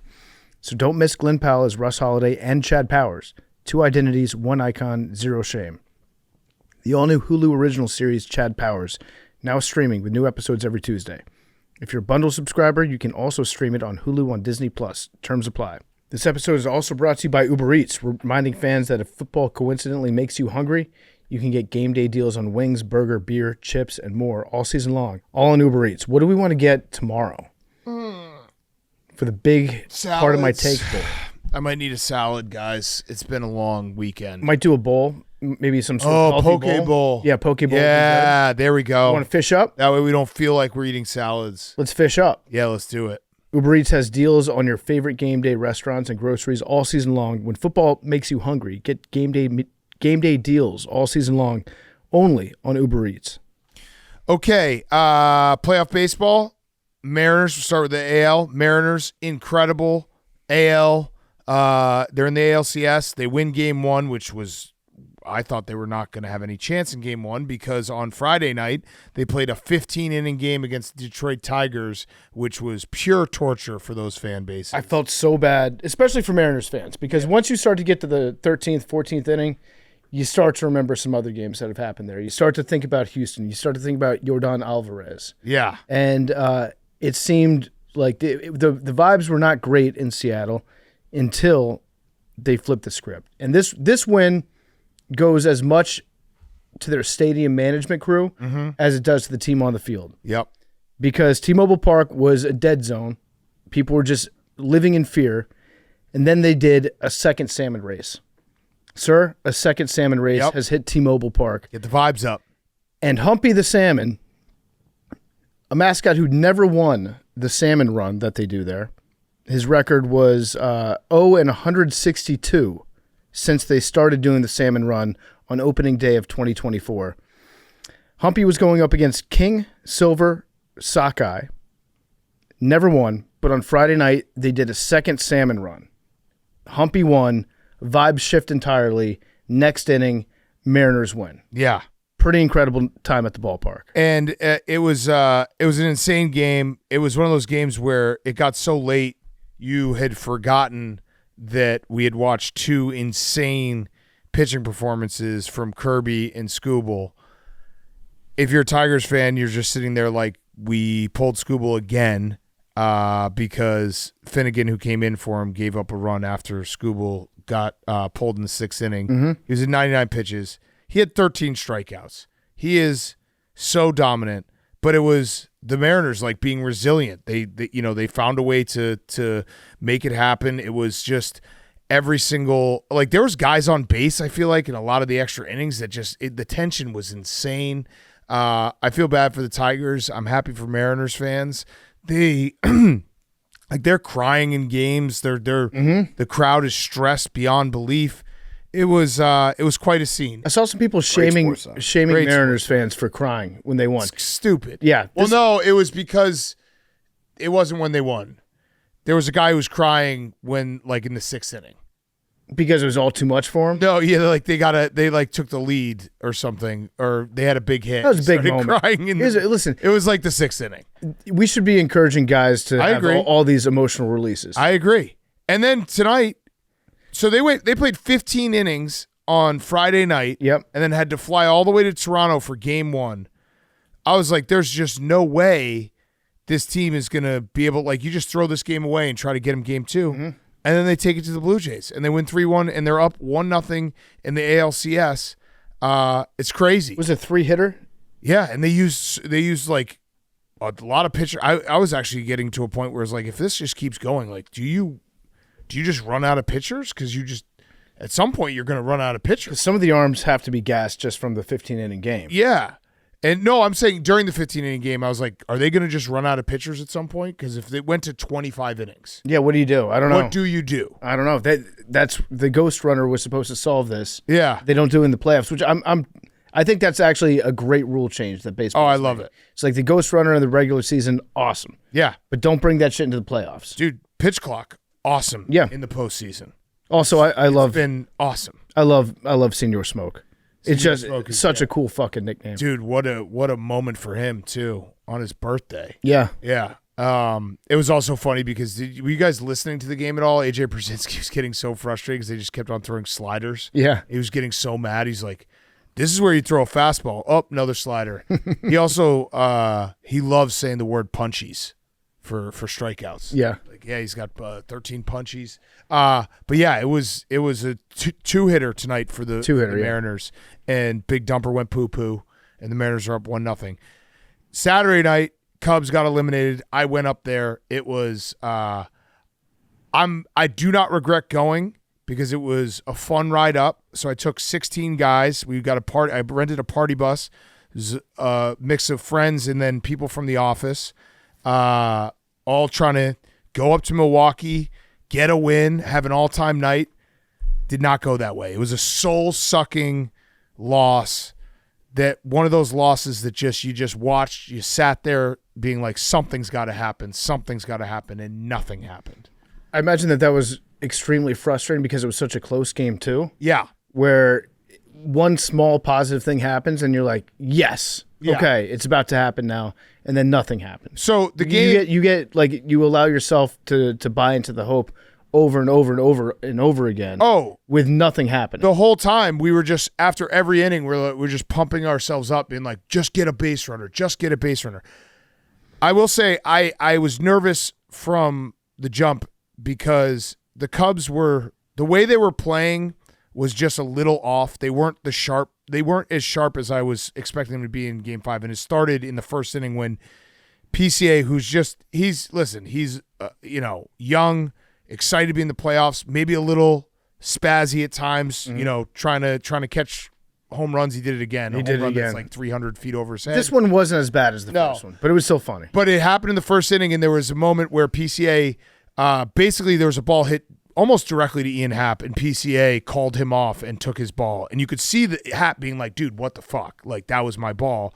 And then there was little things like that, like Dansby Swanson had a throwing error that didn't cost us any runs, but he doesn't have errors. And like there was, a base stolen on Kittredge when he was in, and he didn't even flinch. He didn't even move. They just stole a base on us, like little things. But the game was basically came down to, in the sixth inning, the 2 on, nobody out, Kyle Tucker up, heart of the lineup up. Kyle Tucker was traded for this moment. This was the exact moment that you get a guy like Kyle Tucker. He had a 3-1 count, and he gets a fastball right down the dick, and he meekly fouled it off, and then he struck out, and that was it. That was that from that moment, and then we went fly out, strike out, and it was it. Like it basically sucked all the energy out, and it sucks because I did not think the Cubs were going to be I didn't think the Cubs were good enough to win a World Series, especially with where their pitching had gotten to. Once you get into the dance, once you get to a Game 5 of the NLDS, you're like, I just want to keep going on this ride. Like, I just want to keep playing more baseball. I was proud of them for fighting back and not getting swept, and Wrigley was awesome on Wednesday and Thursday. But, so it was disappointing. It's a weird, blend of, disappointing, but also the team probably overachieved a little bit because of how bad the pitching had gotten in terms of they had, 1.5 starters left. So, but yeah, it was a tough ride back. We sat in the parking lot for about an hour and a half, didn't move an inch, just sitting there, 16 of us in the bus, just being like, that sucked. and it did suck. Yeah. It was the type of loss that you're just like sucks you. Like it was soul sucking because it was 3 solo home runs. We had 1 solo home run, and it's like nothing else. Yeah. So I know that earlier in the season you were like, just re-sign Tucker now. Yeah. Get it done now. What are we feeling about that? I personally would re-sign him because it's not my money, and Tom Ricketts makes more than enough money. By the way, just an aside, don't you think that Tom Ricketts and Crane Kenny should match my donation to the Lost Boys? I think that's the least they could do. I mean, that would be nice to them, right? I'm at $5K. You got a lot of money. Listen, they should double. They should double. So I don't care because it's not my money. There's no salary cap. They should definitely re-sign Kyle Tucker. There's a 0% chance they re-sign Kyle Tucker. Kyle Tucker gave a quote after the game that there's never been a guy who has been more gone than Kyle Tucker was gone in that moment. I don't know if you can pull it up because I don't know why my Twitter's not working right now, but his post, they're not re-signing him. It's a 0% chance. I don't even know if they're going to offer him. So, and that's the biggest like fear. Oh yeah, there it is. No, that's not. Oh no, that's not it. Yeah, you can find it. He basically was like, if I'm not here, I just want to wish these guys well. You don't wish someone well when you could potentially re-sign. My guess is that they haven't had a conversation yet. No, I think what has happened is I think the Cubs might have like tried to start a conversation, and Kyle Tucker was like, no, I'm going to be a free agent, and they just know that there's just no way the Cubs are cheap. They're not going to re-sign him. They're going to try to do it the cheap way. And that's the frustrating part because I think the Cubs, here it is. We'll see what happens. Don't know what the future is going to hold. If not, it's been an honor playing with all these guys and wish everyone best of luck, whether it's playing next year or not with them. Yeah, that's not good. That's the most goodbye you could possibly have. And then you think about the fact that you traded 3 guys to get him for a season. Which is fine if you keep him. Well, so I don't know what the Cubs are going to do in the offseason. I'm still not going to judge it. If they don't spend any money, then I'm going to be like, what the fuck was that? They did have a team, if Justin Steele doesn't get hurt, if Cade Horton doesn't get hurt, like they had a team that was competitive and could have. And the other thing I will say in Kyle Tucker's defense, he did get injured and it completely changed his season. I think he had 20 home runs in the first half. He broke his finger sliding into a base in the middle of the summer. I think he had 2 home runs the rest of the year. And then he hurt his leg at the end in September. He was not the same guy. You could see it. He didn't have any pop in his bat. So people judging his second half, like you have to put the context that he was hurt. And he was playing hurt. And he was like, it was one of those things where he didn't even say he was hurt. People didn't know he was hurt for like 3 weeks. He just started sucking and everyone's like, oh shit, he might be hurt. And they're like, yeah, actually he is. He's got a broken hand. I don't know. The Cubs... The thing that will drive me nuts is the Cubs have a little momentum. They have a good young core. They have positive things. It was cool to have playoff baseball back at Wrigley. The crowd was electric. It was a fun season overall. My fear is that Tom Ricketts will be like, oh, well, that was cool. We can basically just, be like, hey, remember when we went back to the playoffs and not spend any money and be like, well, this team's good enough to win 88 games and maybe get in the wild card again. But maybe they'll get better, too. Maybe they'll learn better this offseason. So we won't make any changes. We'll go with the guys we got. Right. So that would be my fear. And if they do that, I will be mad about the Kyle Tucker trade. So it's a bummer is that it was the game happened on a non-show night, so we didn't get to see your initial reaction like we got Max's. Would you say that your reaction approached Max's? Not even close, because the way the Cubs lost, I knew it was a loss from the 6th inning on.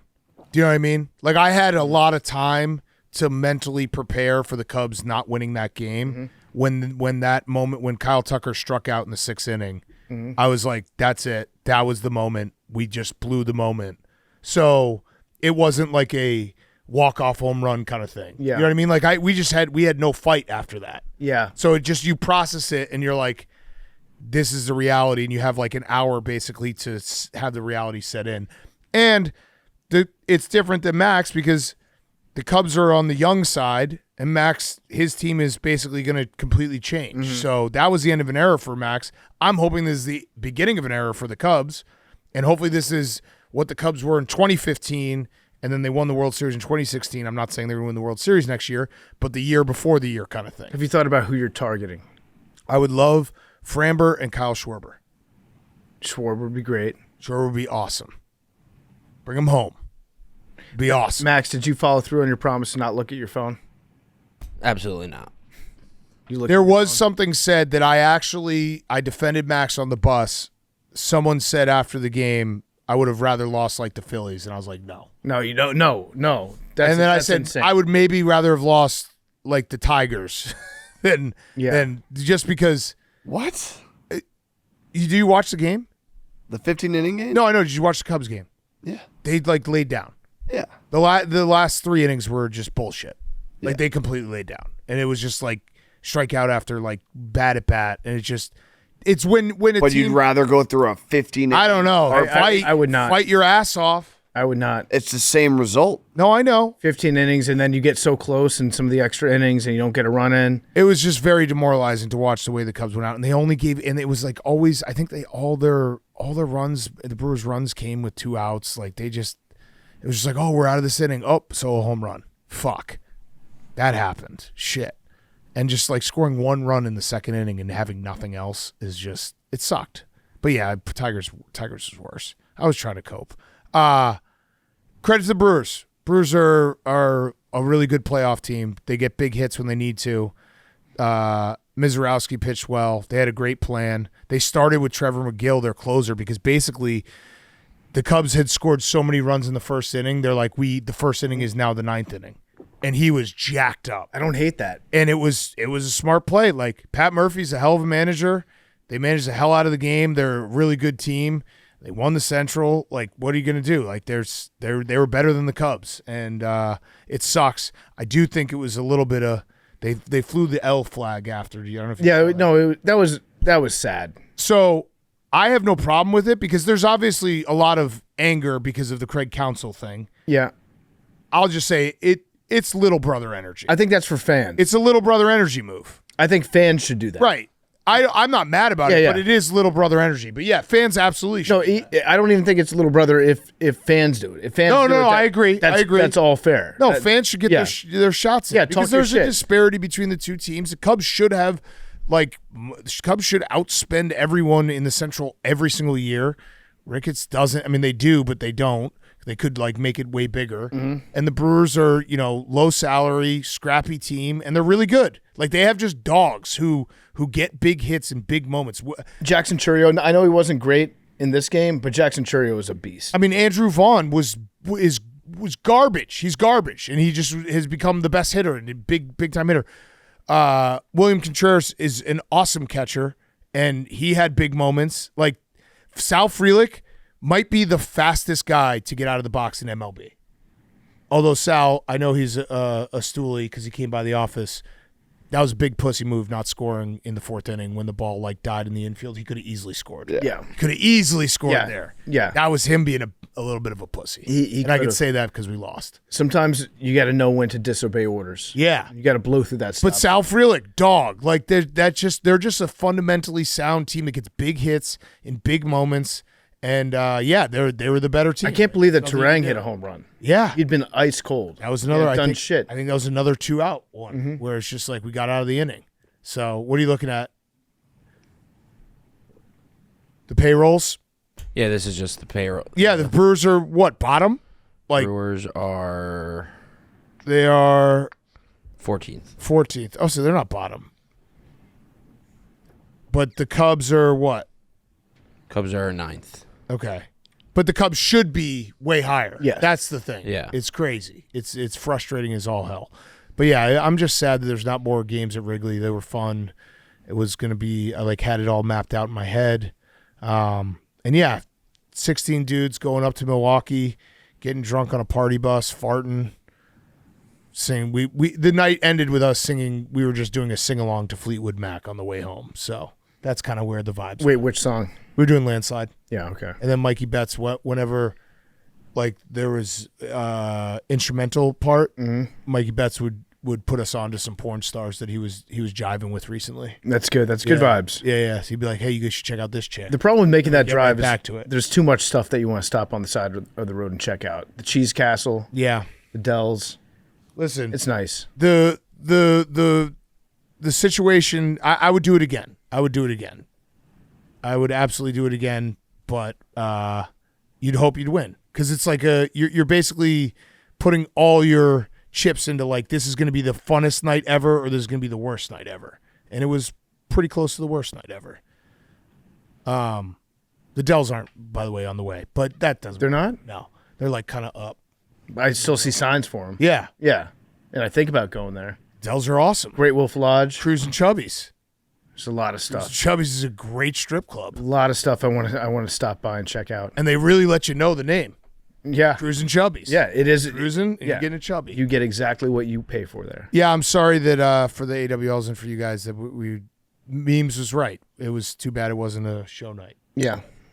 Yeah. The payroll thing was wrong, by the way. I was Oh. looking at the 2026 season. Okay, so we're fifth, you guys are fifth, and the Brewers are 17th. Yeah, there's a disparity. Yeah. That's credit to the Brewers. They're just a fundamentally like they do more with less, and than the Cubs. And they won the Central by a lot of games. They played better all season. They played better in this series. I was very happy that we did not get swept and that we pushed it to 5. I thought we were going to win that game.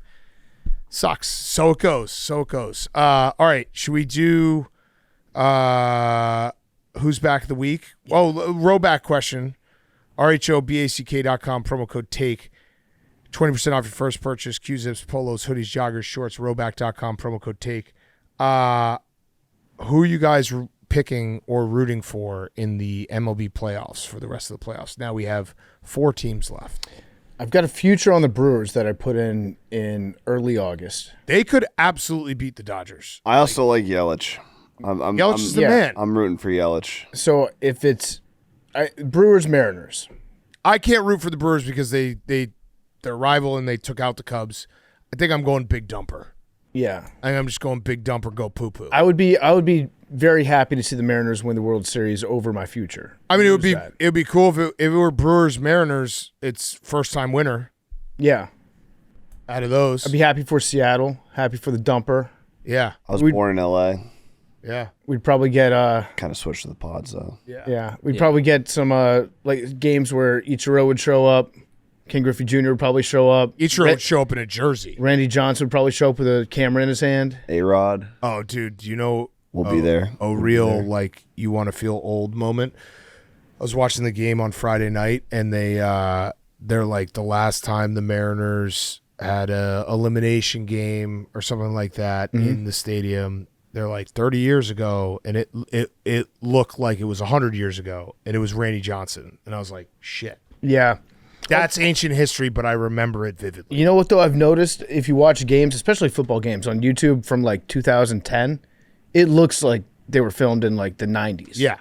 It's ridiculous. It's like, no, I remember watching these games on TV. It didn't look that bad on TV when I saw it. Yeah. I saw a picture in a bar of Kaminsky Park or whatever, yeah. the old one Yeah. closed in 1990, and it was like the final day of the park when it closed, 1990. It looked like it was 1944. Yeah. Yeah. Like, it looked like old time. Like, I was like, is this when it opened? Yeah. Like, Yeah. no, this is when it closed, 1990. You know, I just realized if the Mariners are in the World Series, they probably will have both Randy Johnson and King Griffey Jr. as MLB media photographers covering yeah. those games. Good point.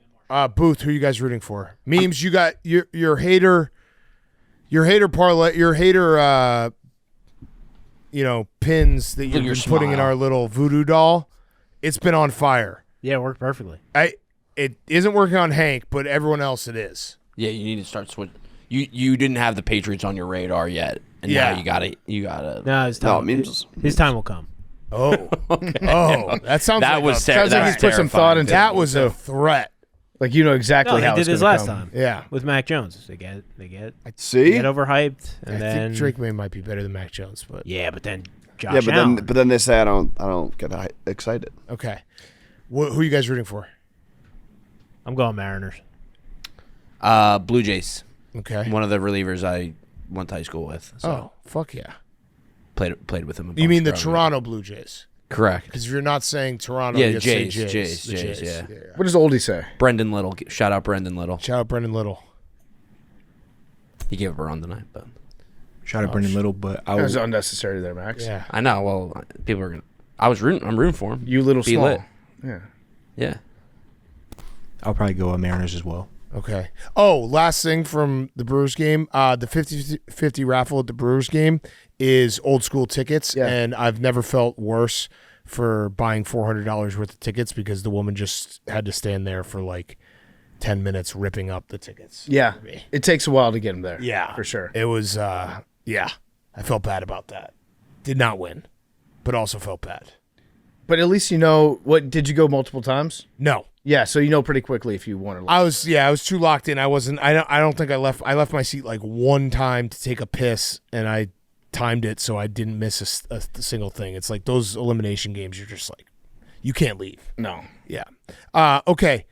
Let's do Who's Back of the Week. Let's wrap it up with Who's Back of the Week. It's brought to you by our friends at Twisted Tea. Who's Back of the Week is sponsored by Twisted Tea. Twisted Tea is a refreshing hard iced tea made with real brewed tea and 5% alcohol. Twisted Tea is a perfect alcohol beverage to keep the good times going all season long. Whether you're hanging out with a friend's house, catching a game at the stadium or at the bar, or just seeing where the day takes you, Twisted Tea is there to turn your day up a notch and make a good time a great time. Keep it twisted. Grab a tea. It's game time. Stock up an ice cold Twisted Tea today. Hank. Oh, I actually will amend a little something. I will definitely be more. I'll be re-mad when I see the NLCS Game 1 start. Yeah. You know how that happens? Yeah, it could be us. Yeah. Like, I was so tired last night. I started the day in Champaign at 6 a.m., did big noon kickoff, drove back to Chicago, drove up to Milwaukee, drove back to Chicago. I was like, I'm sad, but I'm also like, I just need to go to sleep. As soon as I see the Brewers Stadium on Monday night and the first pitch, I'm like, fuck. Yeah, the God damn it. The FOMO sets in. Yeah, you're like, this was supposed to be the Cubs. Okay. Hank, who's back of the week? My Who's Back of the Week is dudes. Yeah? Yeah, dudes. This was a one of the most authentic, best like internet videos I've seen in a long time at the Oklahoma State game. Yes. It started as one dude in the bleachers. Oklahoma State was getting smoked. Smoked. No one was really in the stadium. Oh, actually, they might be the worst Power 4 team Yes. because Wisconsin's close, but I feel better that it might be with Oklahoma State. And then it started, there was one guy just in an empty bleacher area, shirtless, waving his shirt around. And then another guy came up, joined him. There was two guys shirtless, waving their shirts around.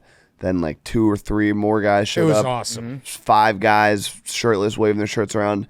And then it just formed. And any guy that was in the stadium seemed like came up, went up in the area. And by the end, it was like a couple hundred dudes. Tarps off, Helicopter waving around shirts. It was flash mob. one of like, you can't make these moments up, and it's like it was one of just the best dudes rocks moments of all time. You know what? This would never happen at a Taylor Swift concert. No.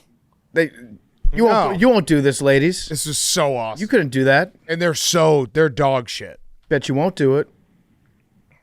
And it was so many people by the end. Like It was so natural. yeah. But yeah, I watched this video like 20 times yesterday. It was cool. This guy's having a good time. Dudes rock. Dude's rock. Who's rock? PFT? My Who's Back of the Week is airport security. I finally did it, guys. Oh, I finally did it. Your boy is now TSA pre-check certified. let's go. After 10 years of doing this podcast, And just hoping that you would get. There was a while you guys would get on my TSA. I piggybacked on your Yeah. on your TSA pre-check, and I've had Clear for a long time too. So Clear usually is pretty good, but then you get the Clear and the TSA pre-check That's the combo, and you can walk onto the airplane with a gun. They don't Yeah. even check anything that you have. Probably shouldn't have said that. I shouldn't have said that. I disagree with what you're saying. I also did make the way that it happened, and I've made like 6 appointments in the last 10 years where I've said, yeah, You just okay, walk into a Staples and do it? yeah, there's a lot of stuff you can do, Hank. You know, Everyone could do a lot of stuff. I'm a busy man. Okay, I've got plans, oblos, but I've canceled a few of these appointments, not shown up to some of the appointments. I think at one point we might have had it at the Barstool Sports office. Yeah. And I wasn't there for whatever that day was. But I was checking in for my flight to go to Baton Rouge this weekend. As I'm going through Clear, the Clear person's like, hey, do you want TSA pre-check? It'll literally take you 5 minutes. And I was about 2 hours early for the flight. So I said, this is actually the one scenario. This is what I need. This exact scenario to happen to me. I'm at the airport, checking in. All I have to do is type in my name a couple times. So I did it, and then now I can already feel like a sense of superiority that's just washed over me. And I see the rest of the world, the plebes out there who don't have TSA pre-check, and now I realize the way that you guys must have been looking at me for the last 10 years. PFT, I have horrible news. Now you don't have to take your shoes off. Well, before you tell me the horrible news, let me tell you what my thought was after I got it when I immediately started to feel superior to everybody else. If a guy like me is getting it at this point, there's a bubble. Yeah, there's a bubble. And they're going to do like a TSA pre-check plus or like a platinum level. And then that's going to be the next one that everyone's going to get into. So I did this exact same thing like 2 weeks ago. Yeah, feels good, right? The exact same thing. I had clear, didn't have pre-check. They did the whole, it takes 5 minutes to get pre-check. Yeah. The line with clear and pre-check is significantly longer than the line with just clear. Is it? I've done the past 2 weeks since I've gotten pre-check, I wait significantly longer now. And you can't, if you have pre-check, they don't let you go to the just clear line. They say I tried to go in, they're like, no, you have pre-check, you have to go to this line. Oh no. So they've made us pay all this money and do the check. And now they're doing that thing where it's like everyone who just has clear, they're trying to send them to the clear and pre-check line, and it's worse. I should have known. Why would they try to make my life easier? Yeah, when I'm checking, you're like, sir, would you like pre-check too? I did this exact same. I went through this exact same cycle 2 weeks ago. Felt awesome about it. I was like, this is great. I'm gonna, fly. And then the past 2 weeks, I've gone to the airport, and it's still you only have to wait like, I don't know. But you don't have to take your shoes off. You don't have to take your shoes off in regular anymore either. True. Yeah, that's like a whole new thing. And there's zero line for just the clear. There's it's like a 5-10 minute line for clear and pre-check. But for sure. It's zero line at the regular clear. There was nobody in line. Yeah. Well, you could just not put in your clear check number when you book your flight. But pre-check? It's just like on. Yeah. It's just like in my United. No, but you enter it.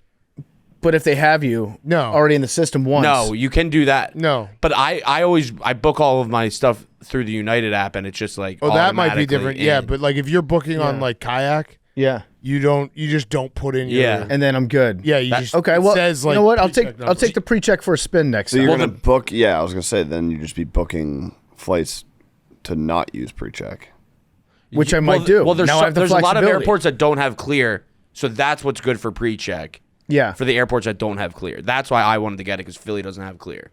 But yeah, immediately when I got it, I started making jokes like right away in front of the TSA agents and the clear agents. And I was just like, yeah, now if anyone need me to bring some cocaine on the next flight, I got you. I'm pre-check. I'm pre-qualified. I'm above the law. I can do whatever I want now. Mm-hmm. So I do feel bad now that I'm looking at it from that side that I did not have it for so long and I made you guys fly with me not having pre-check. No, it's as a bum. But I feel good now. Yeah, that's awesome. There's a bubble. All right, my Who's Back of the Week is coach is getting fired. James Franklin, fired. Penn State, lost again to Northwestern. Mm-hmm. Ever since Hank became a Penn State fan, they have not won a game, and their coach of 10-plus years got fired. Yeah, end of an era. Never saw him win a game. Since you guys made the video, they are 0-3. Yep. Losses. The Phillies got booted out of the playoffs. Yeah, and we don't have to Eagles, do the whole Philly thing. We're talking about Penn State. Yeah. Twice. We're talking about Penn State. We're talking the Birds are 0-2. Penn State's 0-3. And the Phillies are 0-1 in series. We are. Thank you. We are. That has nothing. Penn State has nothing to do with the city of Philadelphia. Thank you for coming. What state is Philadelphia in? Coming. God bless you. Yep, nailed it. I was surprised that it happened so fast. You're welcome. But they had to. They had to, yeah. They had to. The fan base had completely turned on them. Like they lost the UCLA loss was as bad gets, and then you lost to Northwestern at home. Yeah. And Drew Aller's out for the year. You had to, because He's out for the year? yeah. I didn't see that. Really tuned in. No, you had to because IR. they're gonna have to recruit and get you can't fire your coach. Where's he going to get drafted? I don't know. He should have left. He would have been a first round pick if he He went should have last left when Tyler Warren left. Yeah. I think that part has been very clear. That was, yeah. But you have to fire him now because, I hope Wisconsin. I like Luke Fickell as a guy, but you got to fire him soon. What do you think about my idea? You guys just switch coaches. Wisconsin gets James Franklin. I don't know. Luke Fickell. Penn State would not take Luke Yeah. Fickell. But yeah, I was a little shocked.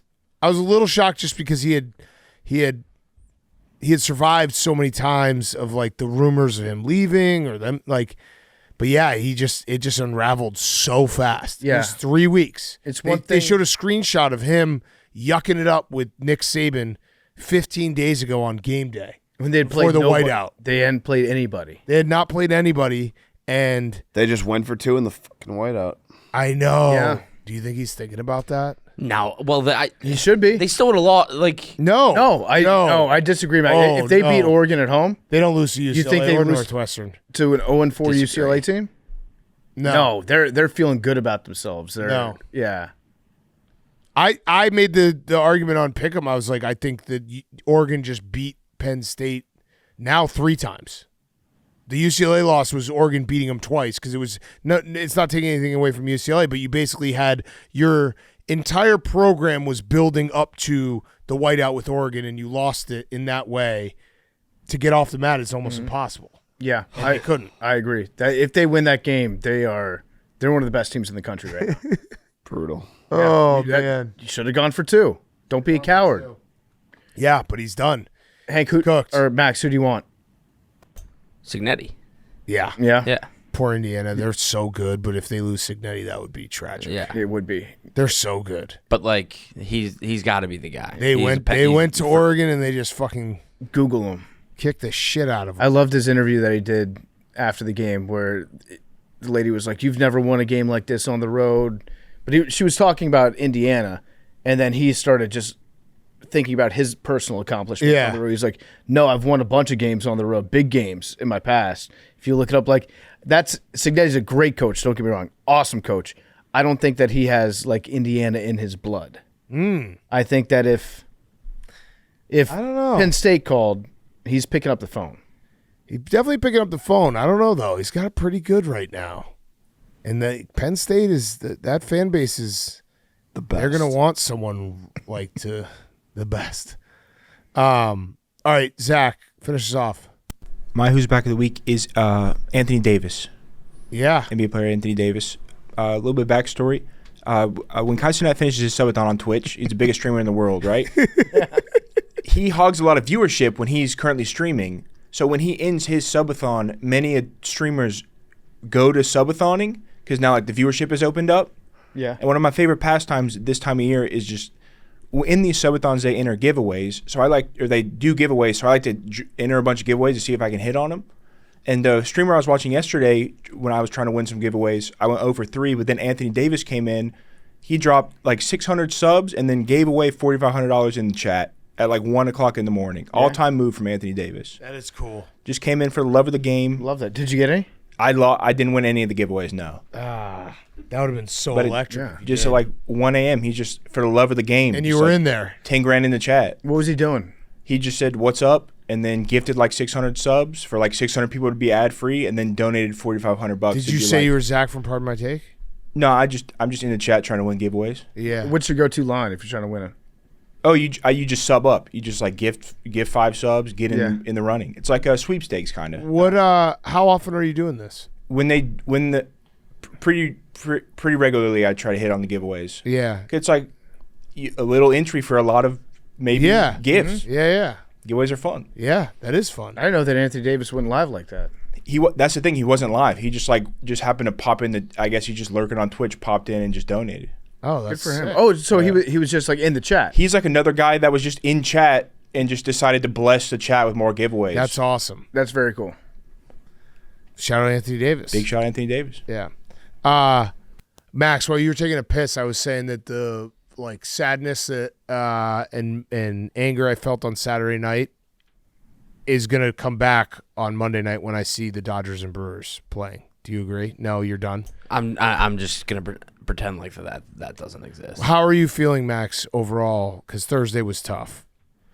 I was too harsh on the Eagles. Yeah, I'll say that. What about the Union? What about the Union? No, fuck the Union. The Union fans were big mad. Fuck the Union. I don't give a fuck about the Union. I'll stand on business with that. I love that. Are you still fucking memes? Jets are pretty bad. That's the thing. Like that's where I went too far. Yeah. Do you? That's where. But I was in the in the moment. I'm so angry. I'm not thinking rationally. Yeah, in the moment you were like, I think sports sucks, even though I just won a Super Bowl. Like winning a Super Bowl isn't fun because I had this night. Do you still think that way? No. It was just I was so angry at that moment. I forgot what happiness in sports was like, and now that I'm a couple days removed, it's like winning the Super Bowl. Right? Awesome. Yeah. The removal of days definitely. It needed. You had to have it happen all at once. It was just on all a at show once. night. On a show night. Mm-hmm. Yeah, I mean the Eagles were super banged up on Thursday night. It was a bad game, but Did anyone here piss you off extra? I feel like we were walking on eggshells. I feel like everyone was pretty good. Yeah. I did listen back to when we were making the jokes about the snack closet, and you just like, you're a fucking prick.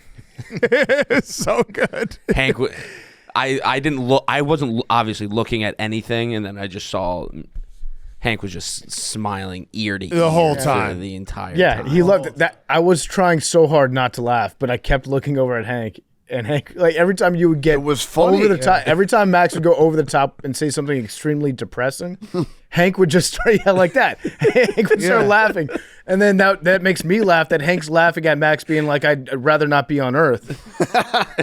See, he's such a fucking prick. Prick. I love him though. Yeah. Yeah, I love him. Okay. Hank, I got a question for you. Yes, PFT. Who are you rooting for tomorrow night? I am going to bet on the Bears. Okay. Good. Yeah. That's surprising to me. Yeah. Why? Well, he likes plus money, plus the plus signs.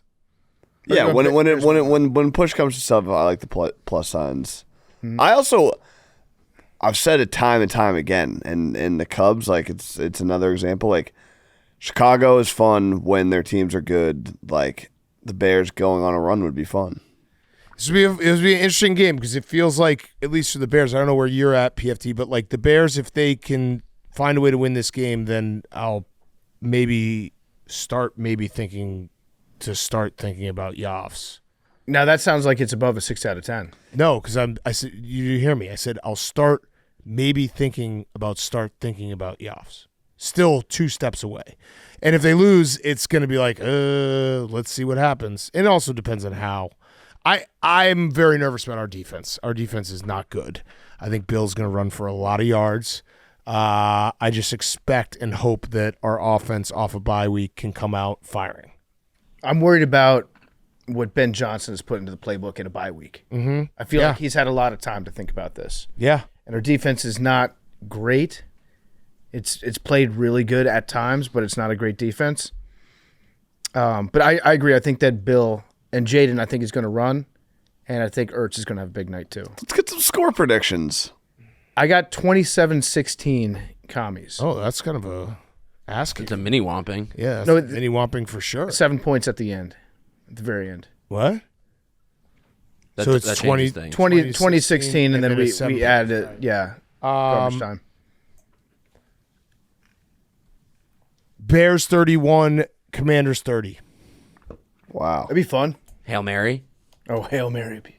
Listen, I've actually part of therapy. I've learned that the Hail Mary actually, if I could go back, I wouldn't change it because I was talking this through. Hear me out. I was talking this through when I was on with Waddle and Sylvie last week on ESPN 1000. Are you your Shout out those therapist? guys. Sometimes. We were saying the hypothetical of like what happens if the Bears win that game.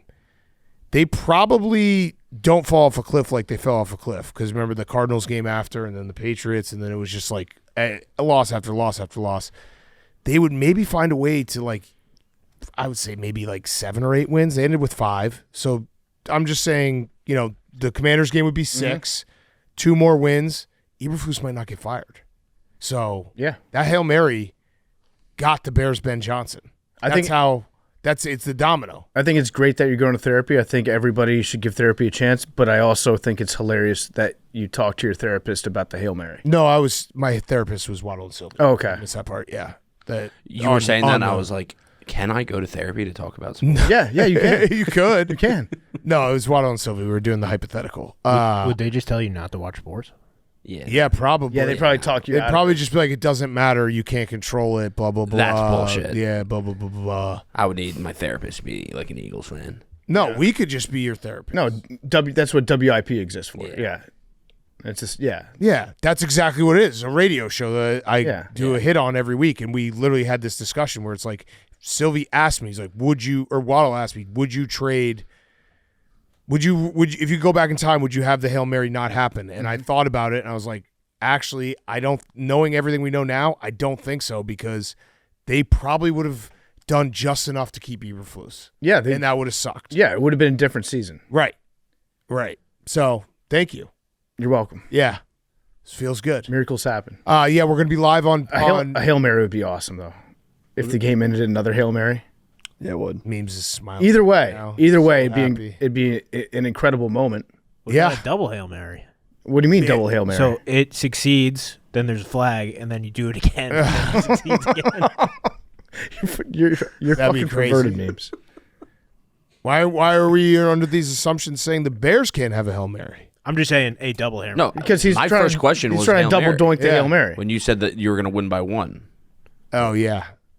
No, I don't know how we got to 31-30. Score predictions, sir. Yeah, They're pointless. I say numbers and then 3.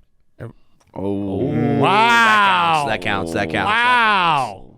I'll go 15. Good counts. job. We're going to be streaming want on the memes to Part of get My this. Take YouTube from the studio. So tune in.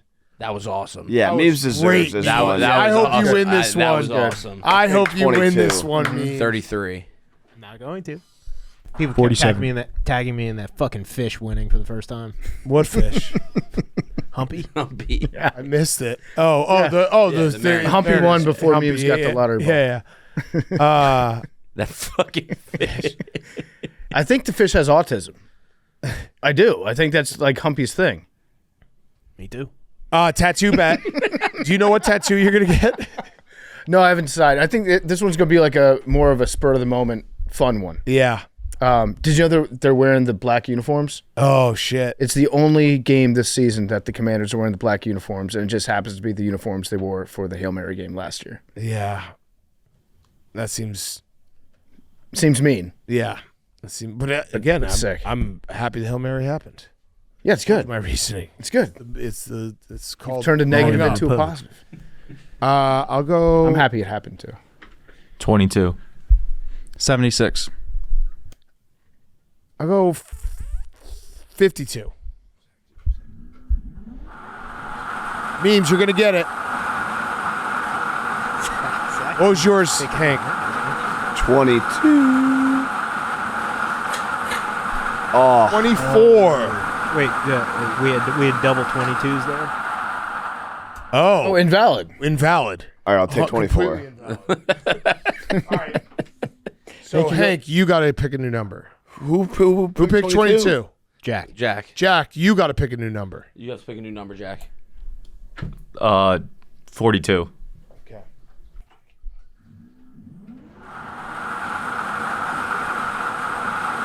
Wow, this would be a way. What a way for Memes to get it on an invalid. Disqualification.